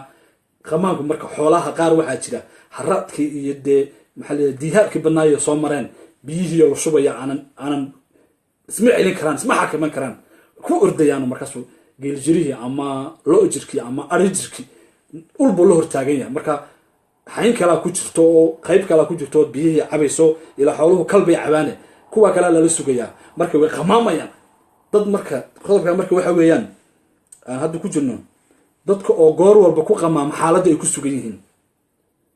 dadkii kaadsiimadii baa ka luntay, kaadsiimadii samirkii sugiddii ayaa dadkii ka luntay. waa qamaam, waa darjiid, waa darleef, waa la isdaba socdaan warbalgu kaadi. xafiiskii waa haddii xafiiskii waqti lahaan jiray oo waqti dee araaji laga soo qoran jiray ama wax laga soo dhamaysan jiray ma jirto, lama sugi karayo. kii gudaha ku jiray ee arji qorihii ama xafiiskii ku jiray isaga laftiisii wax ma sugi karo. wuxuu rabaa maalintii inuu shaqeeyo 4 saacadood oo uu fudhu soo yiraahdo meelaha u barjato uu doonaya ama dee khayla tago. dadkii danleydi ahayd danta lahaana way sugi kari laayihiin. marka mid cisbitaalkii waa sidaa, waa la qamaamaya. wasaaradii xanaan xoolaha waa qamaam, wakaaladii biyaha waa qamaam, dekedihii waa lagu qamaamaya, maxaa la yihahdaa eerbooradii waa lagu qamaamaya. meel kasto dadkii xaaladoodii ay dadka ku sugnaayeen. ilaa waxaa adigaa leh, waxaad adiga leedahay maaha inaad ku qamaamto. sug kaalintaada sugo, qof baa kaa horeeyo, ha soo gacan banaanaado, dabadeedna markaaga gal. ma jirto, wuu qamaamaya. marka xaalad kasta aynu ku sugannahay dadku way ku qamaamayaan. waxaasina waa xaaladaha aan kasoo hadalnay dhaxalkooga. qodobka aan markaa kaasi aan kaga sii gudbay waxa weeyaan haldoorka bulshada waa role modelka bulshada. haldoorka bulshada oo caadaysta dibna ruug iyo yuus maciin bada. haldoorku ilaahay wuxuu qofka markuu haldoorka waxa weeyaan waxaa jira waxna waa wax aqoon u baahan iyo inaad jaamacado iyo shahaadooyin usoo qaadato, waxna waa hibo ilaahay bixiyo. hoggaanka dhabta ah ee wanaagsan waa hibo, codkarnimada waa hibo, deeqsinimadu waa hibo, hubqaadku waa hibo, maxaa la yidhahdaa howlkarnimadu waa hibo, garashada iyo fiirada dheer waa hibo. intaba uma baahna shahaado iyo in meel loo galo. waad biirsan kartaa oo waad aqoon ahaan waad u baran kartaa, laakiin waa hibooyinka ilaahi uu bulshadiisa ku manaystay la nool, yani waxyahooga. haldoor marka aad tahay bulshadiina aad ka dhex saaran tahay, laguna arko inaad haldoorkii reerka tahay, dibna ruug iyo aamus inaad caadaysato waa wax ceeb ah. waxaad meel kaga dhacaysaa hibadii ilaahay ku siiyey. hadalkaasi marka uu haldoorka caadaystay ee ah dibna ruuggu waxa weeyaan qof inta meel ku dhuunto maanta oo dhan dibnaha ruuga farta qaniina no looma baahno dibna ruug. haldoor baa tahay, siyaasi haldooraa tahoo lasoo eegto oo daayartu ay eegato oo ay ku dayato. adduunka imsaha siyaasiyiin haldoor ahaa, imsaha halyeeye ahaa soo maray oo buwaagta lagu qortaa caalamka, kuwa aanan laxba laga qorin oo kuwa caalamka ay sanka naga gelgeliyaan ka wanaagsan ayaynu bulshadana Soomaaliyeed lahayn. waana leenahay ilaa maalinka maanta. laakiin waxaa ku dhacay qodobada aan ka soo hadalnay. haldoorkii marka dhaqanka, haldoorkii siyaasadda, haldoorkii maxaa la yidhahdaa dhaqaalaha, haldoorkii agaasimka bulshada iyo isku haynteeda ayaa dibna ruug iyo wuxuu caadaysanayaa iyo aamus. gow gow gow gow gow gow warguraatow gow gow gow gow kaama furayo. aqalku imisaad garanaysaa rag qiimo lahaa oo lagu leeyahay albaabada ma furaan, halkaasuu ku dhimanayaa. weliba dadkaasi dadka gobollo qaar ay kasoo jeedaan, waa sheegi doonaa insha allah gobollada kasoo jeedaan. qodobkaasi marka aan ka gudubno waxaanu u gudbaynaa qodobka 9aad ee 15 qodob ee barnaamijkeennan guuldarooyinka bulshada arrimaha lagu garto.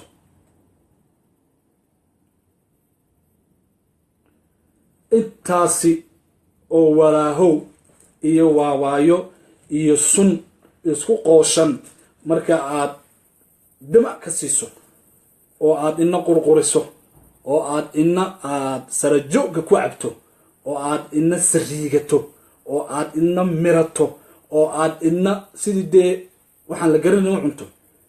waxaa ku xigaya qodobadaas markaa ay intaa dhali doonaan waxa weeyaan dibindaabiyada iyo xadgudubyada iyo cadaalad darrada oo noqdo kuwa gaamura. dibindaabiyo waad garan karaysaan dibindaabiyadu waxa ay tahay. 1 xadgudubyo, 2 cadaalad xumo. dibindaabiyo markaan ka bilaabo shirqool, xumaan maleeg, miina aasid, caruur intaad qarax kusoo xidhi dadku qarxin, xaasidnimo, caalwaa siyaasadeed, masaakiinka wuxuu cuni lahaa gab ka sii, agoonta xoolaheeda qaado, siyaasadda ha hambayn, dhaqaalaha hambayn, waxaad aragta ismari. waa dibindaabyo habeen iyo dhaarar taagan. intaa markaa ka gudubto xadgudubyo. xadgudubku asliyan xadgudub asalkiisii waxaa laga soo minguuriyey oo innagu aan isticmaali jirnay birmageydo wax la yidhahdo. 7 birmageydo ayaan isticmaali jirnay oo Soomaalidu ila waayo dad Soomaaliyeed waxaanu ahayn dad xeer leh oo nidaam leh oo kala dambeeya oo agaasinkooga iyo maamuskooga iyo maamulkooga aanan isku qasnayn ama isku qooshnayn oo kala saafan. xadgudub marka ereygaas imika waa barabixinta kelmadaha inta badan carabiga uuna barabixiyey. laakiin 7 birmageydo marka laga hadlayo ayuu xadgudubkani uu soo fuuqsanayaa. 7 birmageydo oo la caadaysto in birta ay geyso gam.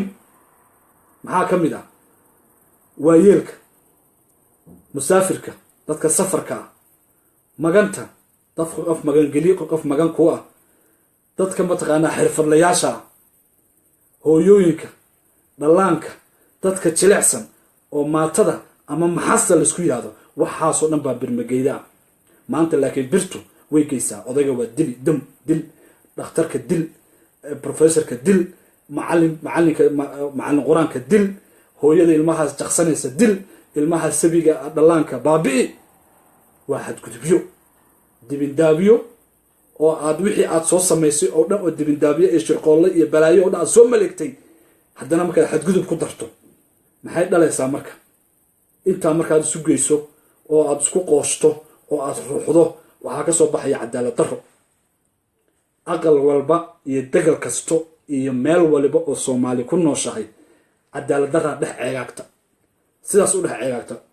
markaasoo nin walbo dee iyo awooddiisa wuxuu soo darsadaa cadaalad darradaasi ama koob soo darso ama shiikay darso ama dhakal darso ama maxaa la yidhahdaa war waxaa doonto soo darso saasaan u qurqurina cadaalad darradaasi aqal waliba cadaalad darradaasina waxaa samaynaya waa inaga waa dad inaga ah waa isla inaga bay naga timaada mid albaab kale kasoo gashay maaha qodobkaasi markaan kasii gudbo qodobka 10aad ee 15keena qodob ee barnaamijka guuldarooyinka bulshada aynu kaga hadlayno wuxuu noqonayaa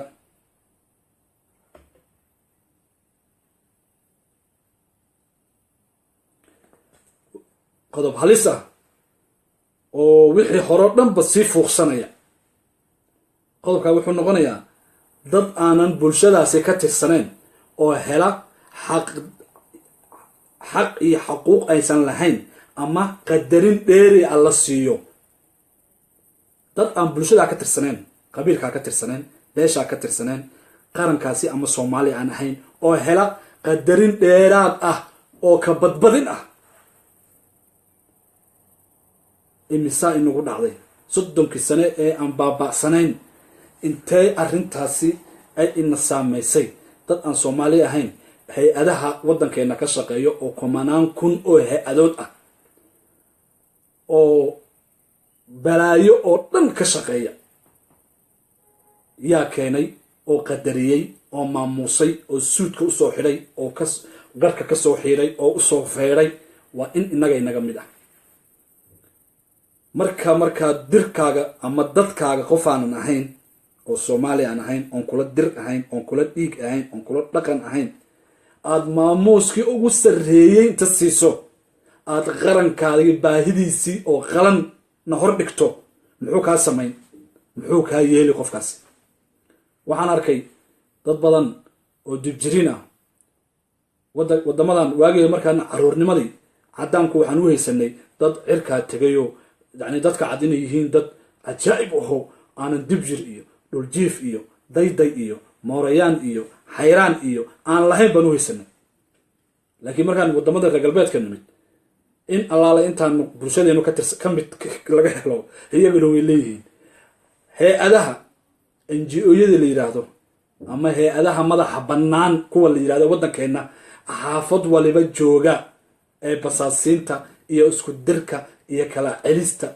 iyo kala erdinta iyo maamul u samaynta ka shaqeeya gebigoogaba waxay u badan yihiin dad dibjiriin halkaan ku arkay dibjiriin meeshani sababtoo ah tusaale ahaan wadamada reer galbeedka wadamada horumaray waxa ay isku dayaan waxaa jira dad nolosha heer bay leedahay waddankan Ingiriiska tusaale aan soo qaato heer baa jira jaamacadaha Oxford iyo Oxbridge oo kale waxaan ka wadaa Cambridge oo kale iyo dadka ka soo baxa iyo kuwa ka soo baxa jaamacadaha kale waddanka ee levelada kale leh dad waxaa jira aan high school ki dhigan oo waddanka ku nool dad waxaa jira jaamacadaha ka haray marka waxaa jira wadamadan waxay sameeyaan dadkooga si uusan qofka ciil iyo caro isu dabin oo uu qarannimada uusan wax oga waayin haddii waddankii uu oo Ingiriiska ahaa uu kaalin ka waayay ilaa aqoontiisii baa u diiday inuu meesha galo ama dibjirnimo iyo balwad iyo waxba u diiday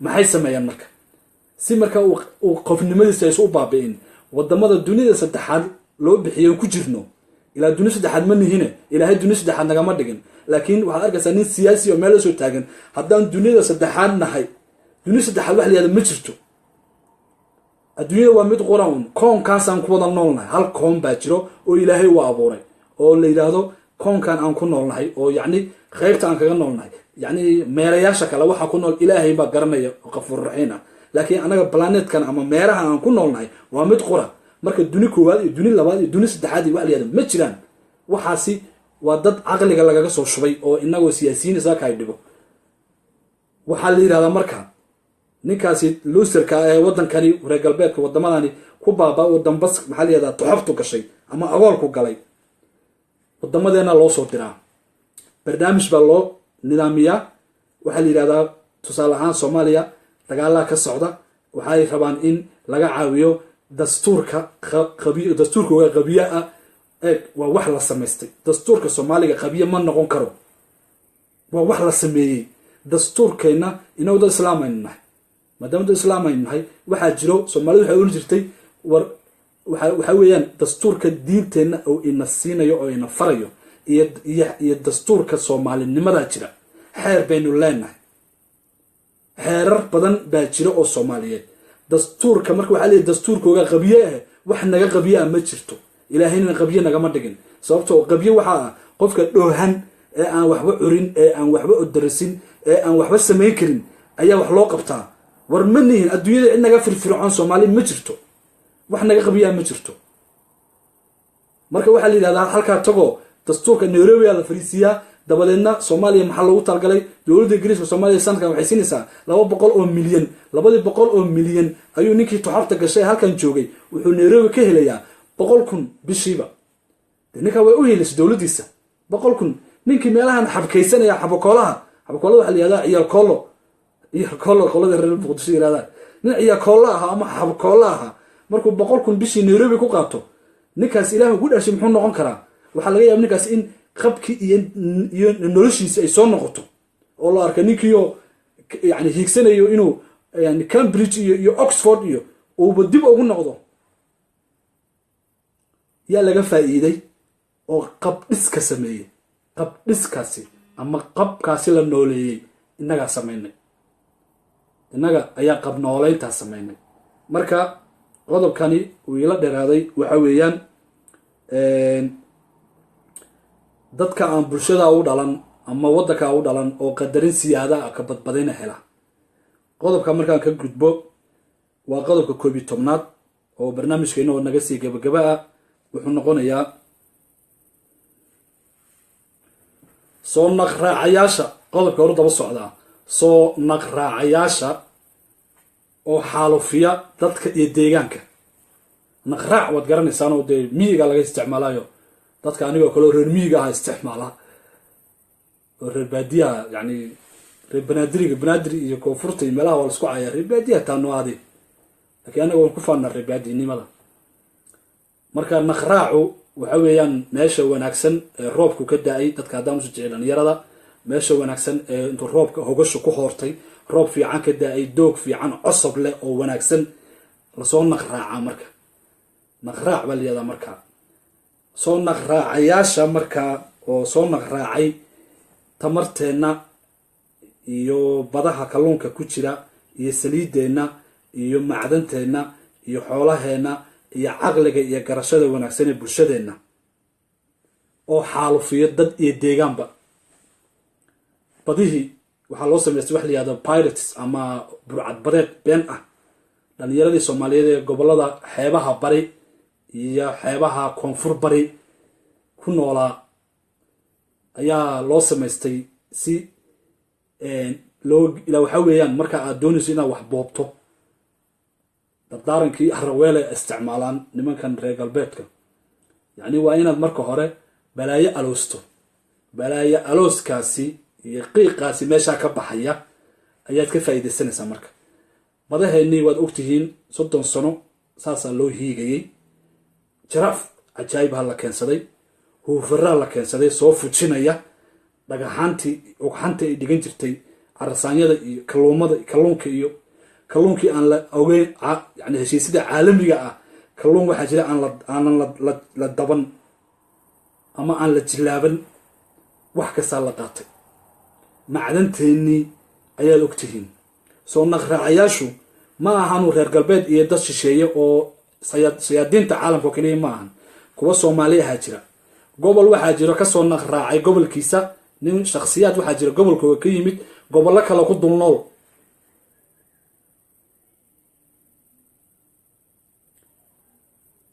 gobolada Soomaaliyeed gobollo waxaa jira dad siyaasiyiin ah ama waxay doonaan ha noqdaan gobolladooda ka yimid gobollo Soomaaliyeed ku dul nool, sida bahalka loo yaqaano waxa loo yaqaano parasite-ka yani qaniinka waxa la yiraahdo culaacusha, injirta, shilinta, kafanaha, sangaalaha, waxaasoo dhan dad ahaa jira oo dadka kale gobolladooda ku dul nool oo u shaqo tagay. kuwii marka reer galbeedka ee shisheeyihii ee waxaa guranayay macaadintii iyo wixii gurtay ee heer caalami u daldalanay marka laga yimaado. soo naqraacayaal kale oo Soomaaliyeed baa jira oo gobolada sidaa u sunsumaya, gobolada la shaqahu hantidooda iyo noloshoodana waanu sheegi. intaa markaan ka gudbo waxaa loo gudbayaa qodobka 12aad. waxaa jira dooxato dad la yidhaahdo dooxatada oo si ba-an ugu mama dhaqaalaha iyo khayraadka. dooxatadu waa dadka manaxayaasha ah ee waxay cunaan hadda ka hor aan ka sheekeeyey ee loo yaqaano maalin lagadka iyo nimanka la yidhaahdo maalin lagad iyo hargumeysi. nimanka la yidhaahdo waa dooxato. wax allaala wixii nool qof bila-aadan ahoo nool ayaa waaxyihiisa la jeexaya. waxaa la leeyahay calooshiisa ninkaa mindhiqiradiisa diamond baa ku jira ama dahab buu liqayo halkaa ku jira, waa la dooxayaa. waa meesha ugu dambaysa. yacni qofka marka hantidiisii la qaato oo siyaasadiisa la burburiyo oo noloshiisii xataa neefsashadii wuxuu neefsanayey laga dhowro, heerka ugu dambeeya waa in qofka la dooxo. marka dooxatadu waxay ku mamayaan dhaqaalaha. mamid waxaa la yidhahda libaaxa wuu hilib jeceliya, hilibkuu ku mamaa. marka isagiyo neefkii dilooday oo neefkii yani labada jeeni si ugu haysto ayuu haddana mamayaa, ku qamaamayaa mugta. dooxatadu marka waxay ku mamayaan dhaqaalaha. gobolada Soomaaliyeed qaar waxaa jira isla dad Soomaaliyeed ee sida uu mamayaan dhaqaalihii gobolka, canshuurta gobolka kasoo baxaysay dad gooni ah lagu naasnuujinayo. fariin kasta oon gudbinaya qof bay albaabka ugu gelaysaa oo taabanaysaa xaaladaasna uu ku sugan yahay. qodobka haddaan kasii gudbo qodobka 13aad waxa weeyaan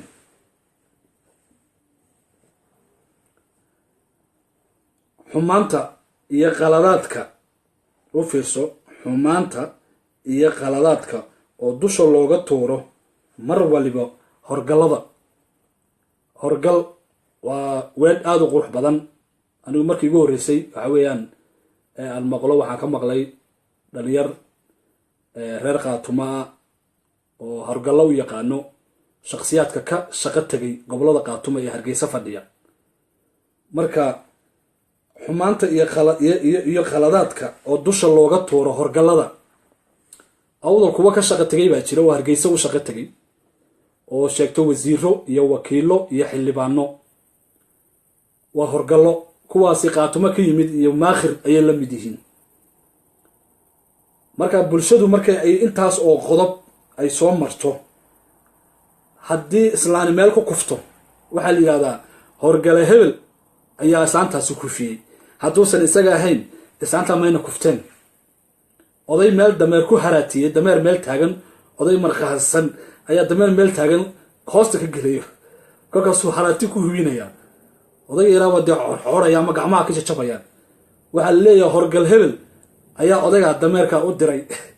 dameerkaasi odayga inuu haraatiyo horgalkaasaa ka dambeeya.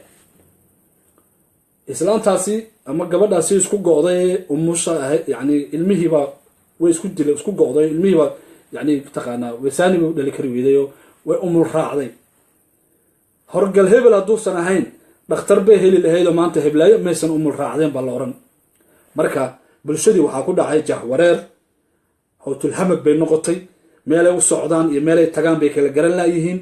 dabadeedna qofka keliya marka indhahoogu uu qabto waxaa la yidhi maxaa la ohan jiray arejir waxay arkaan orgi waa u weyn baa la ohan jiray. oo arejirtu orgida waa weyn bay u haystaan. haddii la maroodi baa jir leeyahay orgiga siduu ka yahay maroodiga. markaasuu le maxaa orgigaa sheegaysa maroodigu waa bahal gurigaa la eego intaa la eego markab buu leeyaho markabku sidee buu ka yahay orgiga. dadku markay jahwareeraan oo hootilhamag noqdaan oo ay basaan way baseen. dadka Soomaaliya way baseen. bas waxaa la yidhahdaa markuu dabka intuu jabo, yacni guri dadkii ku jiray iyo wixii ku jiray iyo dunyadii ay isla basto ayaa la yidhahdaa bas. way isla baseen. waxay dusha ka saarayaan qalad kastoo dhaco horgalaha. qodobka intaa markaan kasii gudbo qodobka barnaamijkeena ugu dambeeya wuxuu noqonayaa qodobka ugu dambeeya oo ningaxa u noqonaysa 15 qodob ee hore iyo 15 qodob ee ugu dambeeya qodobka lingaxa u noqonaya ee waxa oo dhan dusha ka ilaalinaya ee hooga oo dhan uu kusoo biishubto wuxuu noqonayaa xaqiiqda iyo runta oo indhaha laga qarsado. wax kasta oo dhab ah oo jira qofka markaad u sheegto wuxuu ku oranayaa waan ogahay niyo waxaasi inay sidaa qaldan yihiin laakiin dee waniyo qalad baad samaynaysayo arrinkan ma fiicno waxaan dhibaatada ku wado waa in abtiga waa habaryarta waa eedada waa wiilkada abtigu ahayd war ka daa mididan aad la daba caymadayso hooyada ka daa. may runta iyo xaqiiqda marka bulsho ay indhaha ka qarsato meel dambe oo bulshada u harsan ma jirto, sababtoo ah runta iyo xaqiiqda waxaa hooy u ah oo ay ku nagidahay waa cadaaladda weeyaan. runtii iyo xaqiiqdii markay meesha ka baxeen cadaaladii ay cidlo magan u noqoto dadkaasi waxay isu diyaarinayaan dee waad garan kartaan 15 qodob ee barnaamijkeenan aan ugu magac darnay guuldarrooyinka taariikheed ee dambe iyo 15 qodob ee hore inta ayaan ku soo afmeeraynaa. waxaan markaa u gelayaa oo aan kusoo barnaamijkayga kusoo gunaanadayaa xaaladaha aan ka hadlayo waa xaalad aniga ay taabanaysa, waa xaalad adiga ku taabanaysa, waa xaalad si wadar ay noo wada taabanaysa, waa arrin dhab ah oo ka jirta aqal waliba deegaan kasta oo Soomaaliyeed. ama ku faraxsanow ama ka nax ama imika ka gugbo ama galilyaha kugu taagto iyo jiriilaco, waa arrin jirto. qaladka ama dhibaatadana waxaa la yidhaahdaa lagama cararo ee waa la saxaa ama waa laga hortagaa. Soomaalidu waxay u jirtay balaayo dibna la qabtay ayay leedahay, dib la qabto ma laha. yacni balaayadu xilli bay leedahay qabashadeeda, laakiin marka ay qabasho dhaafto dabadeeda ma qaban kartid, sababtoo ah wax walibo ayay sidaa u soo riqday, guri kastee gashay. waxaa markaa muhiim inoo wada ah oo barnaamijka ay kusoo gunaanadaya gobolka awdal la yiraahdo oo ka mid ah 18 gobol ee Soomaaliyeed waxaa ka taagan dhibaatooyin fara badan. waa gobolka kaliya ee Soomaaliyeed ee dadkii gobolka lahaa aysan waxba gacanta ugu jirin. gobol kasta oo Soomaaliyeed ee dhibaatada aan ka sheekeynayay ay ka jirto digaagadu wali qurunku way cuntaa laakiin aftirashada isdheerta. gobolka awdal waa gobolka kaliya ee dadkii lahaa aysan waxba gacanta ugu jirin. hawtul hamag walaa how wax isweydiin la'aan, xoonkii oo laga riday, laxdi baan ka wadaa. laxdu waa indhaha iyo aragtida baalka xoonka la yiraahdo ayaa awlaadana wuu meeshuu ku ilaashadaa, agabka iyo cuntadana meeshuu dhigtaa. haddii laga rido wax ma arko ayaa la yiraahdaa. daraasadayntaasi anigu ma garanayo, laakiin kuley dad baa cilmi u leh, balse waan tijaabiyey, waan ka riday, waana arkay inuusan waxba arkaynin. aragti la'aantu maaha inuusan indhaha waxba ka arkayne, waxa weeyaan maqaamkiisii iyo qiimihii iyo sharaftii iyo wixii isku haleynayay ayaa la tuuray. marka caradii iyo ciilkii ayaa indha la'aan baday inuu marka gidaar kasta jiiro, sababtoo ah nolol uma taalo. ciyaalkiisi meesha ku jireen, agabkiisii uu 2 sanad ay meesha ku guranayay haddii laga tuuray. waayo waan daraaseeyey, waana tijaabiyey. sababtu uu wax u arki laayahay indhahu inuu laayahay ma ahan, waa intaasuu beelay. gobolkii awdal wuxuu noqday gobol laxdi laga riday. waxaa jirta gobolada waqooyi ama Soomaaliland nima sidoo uu jecel yahay baddi sidii inuu waxyi ku soo degay ayay durugtay. baddi kalluunkii ku jiray xeebihii galbeed berbera laga soo bilaabo gobolka Sanaag ilaa iyo ka kaale Saylac, sidii inuu waxyi ku soo degay durugtay. kalluunkii xeebta sidaa u daadsanaa ee kalluumaysatadu ay iska jilaabanayeen Lughaye iyo Saylac iyo Buulxaar iyo Berbera iyo Laasqoray iyo xiis iyo meyd iyo area ku noolaa ay iska soo kalluumaysanayeen uu durkay.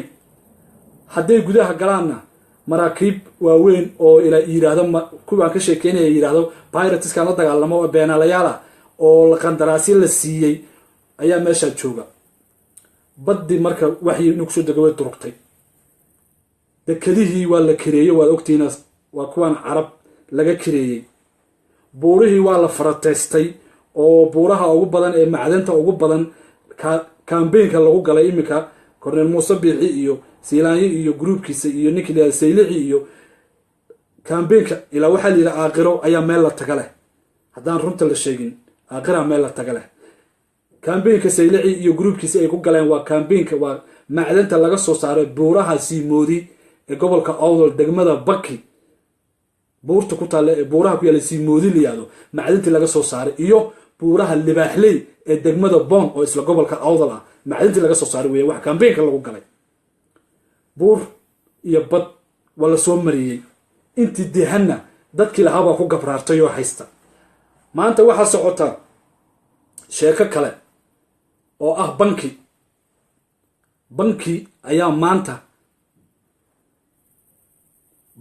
ayaa maanta waxaa la doonayaa mashaariic kale in laga furo waxaa jiro meel la yidhaahdo dadka soomaaliya inta badan wax lagana garanayn magaalada la yihahdo wajaale waageedii hore waxaa la oran jiray qaroon kontonkii wixii ka dambeeyey ilaa 60kii ayay la baxday tog wajaale waxaan loogu magac daray doox ama tog magaalada mara magaalada waxaa kala qaybiya xadbeenaadka ay xabashida iyo inaga noo dhexeeya waxaa wada yaalla oo wada degan dad dir ah isku dir ah oo ab iyo isir aanan meelna ku kala fogeyn laakiin haddana wada ah dhal iyo dhasheed wiili abtigii dad ahaa wada yaalla waxaa ka soo dhacay dagaallo lagu hoobtay deegaanka wajaale waxa uu leeyahay ban ballaaran oo ku fiican beerashada ama dalaga bariis baa xataa lagu tijaabiyey dalag badan baa ka baxa bankaasi 60kii 70kii 80kii dagaalaha ka dhacay waxaa isku dilayo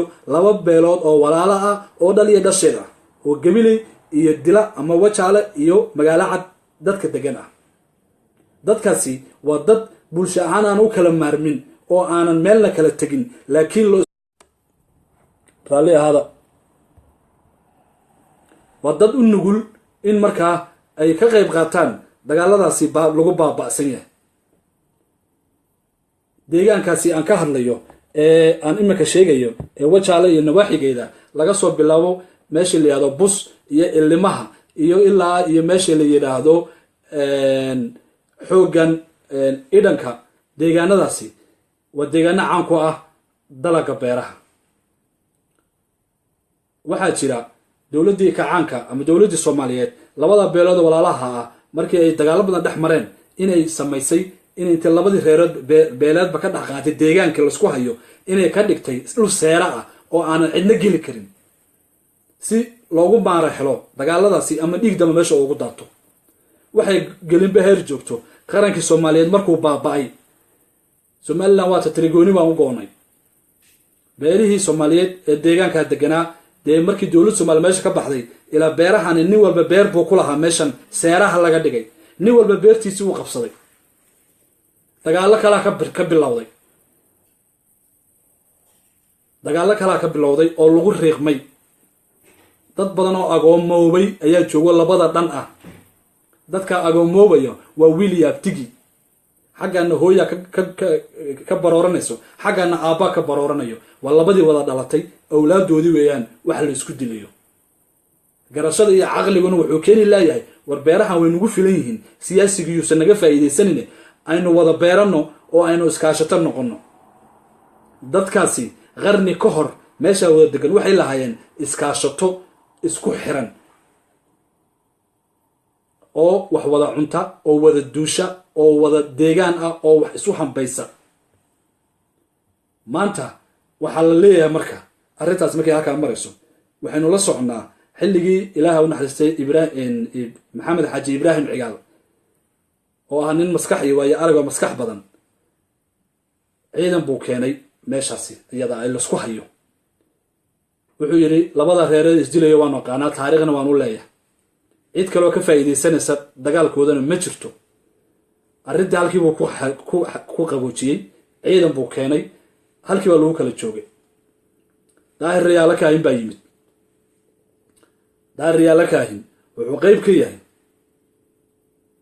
oo caalwaaga siyaasadeed qaybo ka mid ah ee bulshada reer awdal ay la taahayso dadku haddaynu runta sheegaynin waxay noqonayaan dad sida xayawaanka u nool waayo taariikhda iyo nolosha waa inay ku barto xaqiiqooyinka dhabta ah waa inaad garato maalin ninka kuu gafay maalin ninka dhibaato kuu geeyey maalin nin siyaasadda kugu yani xaqaaga xuquuqdaada ku qaato waa inaad garan karto daahir yaala kaahin wuxuu qayb ka ahaa saan hore u sheegay ninkii abuuray gobolka maanta loo yaqaana gabiley oo degmo ka tirsan waqooyi galbeed ah ayuu wuxuu u abuuray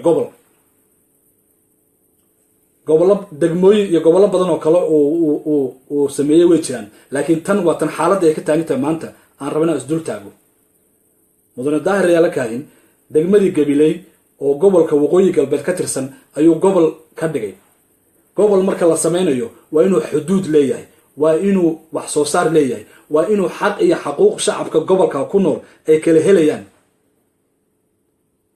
3 qodob ayaa loola tegay inuu kursigiisa uusan hadduu dooni inuu kusii nagaado in uu fuliyo haddii kale aynu kursiga aanu isku sii nagaanin 3 qodob waxaa ka mid ah 1 inuu gabiley gobol ka dhigo 2 inuu gobolka gabiley ama gobolka waqooyi galbeed uu bad helo 3 magaalada wajaale oo barkeeda hore gobol ahaan aanan raacsaneyn gabiley in laga daro gobolka gabiley 3 qodob wajaale inay magaaladaasi ay gacanta ay u gasho dadkaasi aan sheegayo 1 gobol in laga dhiga gabiley 2 bad inay hesho gabiley ama waqooyi galbeed 3 wuu fuliyey wajaale inay gacanta u gasho gobolna ay gabiley noqoto laakiin tii badda ma uusan fulin waayo waqtigii baa ka dhacay waxaanu ognahay carada ninkaasi loo qabay iyo dibindaabyada iyo dhibaatooyinka isaga markaasi lala damacsanaa si xaaladda markaa taagan uu wax oga qabto in dad loo laayay 4 qof oo birmageyda ah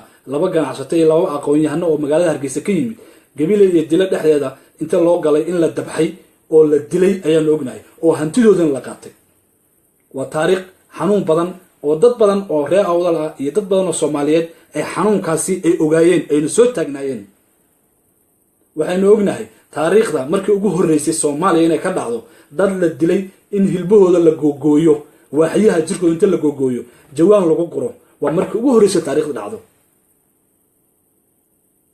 waxaynu ognahay dadkiis 4 birmageydo niman moorayaan ah oo markaa dareyskii iyo hubkii markaasi iyo gawaaridii markaa maamulka Somaliland wata inay dadkaasi laayeen taliyaha maanta ciidanka qaranka Somaliland loo dhiibay ayaana markaa joogay ninka la yiraahdo Nuux Taani waana ninka isaga iyo Cornel Muuse Bixi iyo ninka la yiraahdo Abiib Timacad 3 ninna waa 3 nin ee loo tirinayo in ay ka dambeeyeen xasuuqa loo geystay 4 birmageydada ah shakhsiyaad baynu ka hadlaynaa anigu beela kama hadlayo shakhsiyaadka dhibaatada wada ayaa ka hadlaya waxaan ogeey Nuux Taani arrinta uu sameeyay in dadkii boorama joogay ee laga laayay ragooga la laayay haweenkii iyo caruurtii aabayaashooda la laayay markii ay gilgisheen Nuux Taani inuu dadka laayay u tagay oo uu ka soo bariyay oo uu jawaan hilbahooga ku soo qaaday magaalada boorama uu keenay ee magaalada boorama uu ka dhacay khayla aad u weyn iyo isqardoof oo wiil dhalinyaro ah ku dhintay waxa la weydiiyay taariikhdan hore looma arag taliye ciidan oo dad dambiilayaal ah oo wax dilay inta u tagay dadkii la laayay hilbahooga ka soo qaaday maxaad u soo qaban weedaa la weydiiyay su'aashaasi jawaab ma laha sababtoo ah dambi adiga aad samaysay ama dambi adiga aad qooshay jawaab kama bixin kartid isla sanad kadib waxaan ognahay deegaanka Seymal isla dadkii meesha lagu laayay dad kamid ah haddana in hurdada lagu gaaday oo la laayay markaas waxay ahayd markuu Daahir Yaale ka meesha ka baxay ee uu mudane Siilaanyo meesha yimid Siilaanyo Daahir Yaale wuxuu dhaamay oo uu sameeyay 1 taliyada ciidanka booliiska markaa oo Nuux Taani ah ayuu shaqada ka qaaday 2 ninka leeyahay Abiib Timacad oo markaa wasiir ahna wasiirnimadii uu ka qaaday haddayna dambiilayaal ahayn oo Seymal dadkii lagu laayay ka dambeyn oo dadkii gabiley ee dila loo galay ee ka dambeyn maxay xilka ku waayeen maxay wasiirada kale xilka u waayeen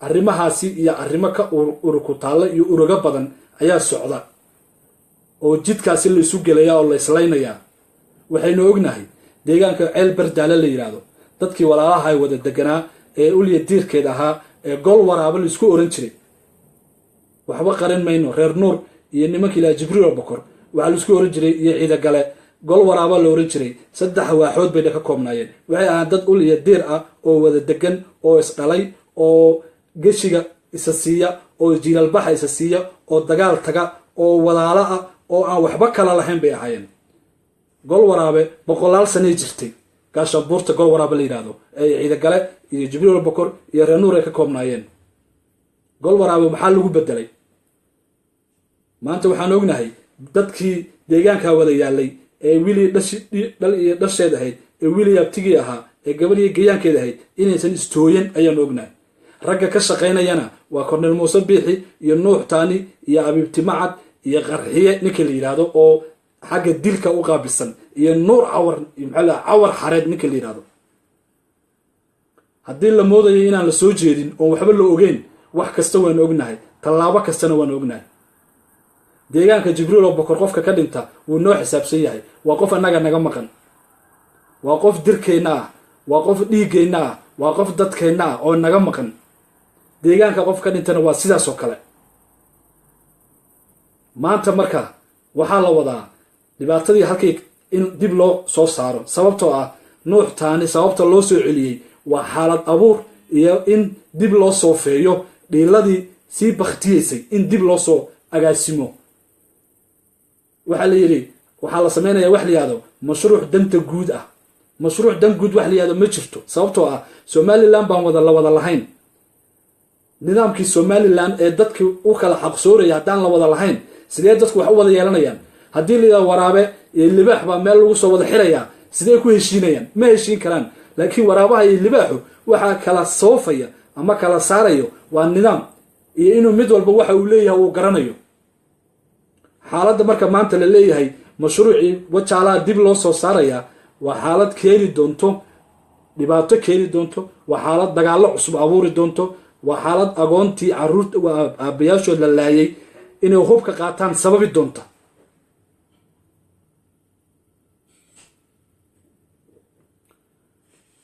intaa kadib barnaamijkeena waxaan kusoo gabagabeynaynaa arrintan tog wajaalo laga wado ee aanan xalka ahayn haddii la doonayo ay somalilan doonayso inay dadkan wax u qabato oo leedahay horumar baa samaynayaa war guri ninkiisaa iska leh beertan aad ninkii lahaa intaad ciidan dul keentay aad tiri ma hadli kartid haddana inaad tiraa dan guud baa laga dhigayaa waxay samayn doontaa caqiib xumay keeni doontaa waxay keeni doontaa in laga soo tallaabo xaduudka in laga soo tallaabay keeni doontaa waxay keeni doontaa dad walaalo oo isa saamaxay oo iminka wax wada cuna inay kala guuraan waxay keeni doontaa magaalooyinka hargeysa iyo boorama dhexdeeda inay xalaqgaleen noqoto oo la mari waayaa keeni doonto dadka marka bulshada gabagabada waxaan kusoo gunaanadayaa bulshada walaalaha ay wada taalla inta u dhaxaysa gabiley iyo magaalo cad iyo dila iyo wajaala inta u dhaxaysa dadka wada yaalla ee walaalaha ee dirka ah ee meesha wada jooga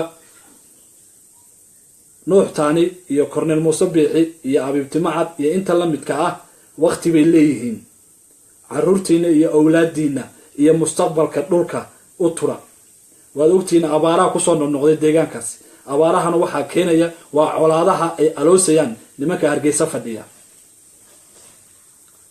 xaaladdu waxaa la yidhahdaa dilaacu inta uu yar yahay baa la qabtaa laakiin hadduu dilaacu weynaado cidna ma qaban karayso ninka reer awdal ee hargeysa fadhiya ee ku mishaar qaato isku dirka dadka ku mishaar qaato kala irdhaynta waxba uma soo wado dadka deegaanka bariga awdal ku nool iyo guud ahaan dadka awdal waxaa la yidhi idaha riyaha qaawan ayaa idaha ku qosla shalay markuu riyaalan joogay oo madaxweyne sheeganayay uu somalilan joogay dad waxaa jira haddii riyaalo lasoo qaado ama somalilan laga hadlo inay ku dilaan aada ku dhaweyd maantana waxaa joogo dad haddii saylici lasoo hadal qaado adduunka inuu soo dumayo u haysta war saylici teranbul waqti buu leeyahay wuu tegi hadduu 5 sano hore joogay 5 sano kalena uu joogo 5 kale haddaad doonto ugu dar wuu tegi laakiin dadkuma tegayaan nimankan wasiirada sheegta midna yiri awdal airport oo ma baahno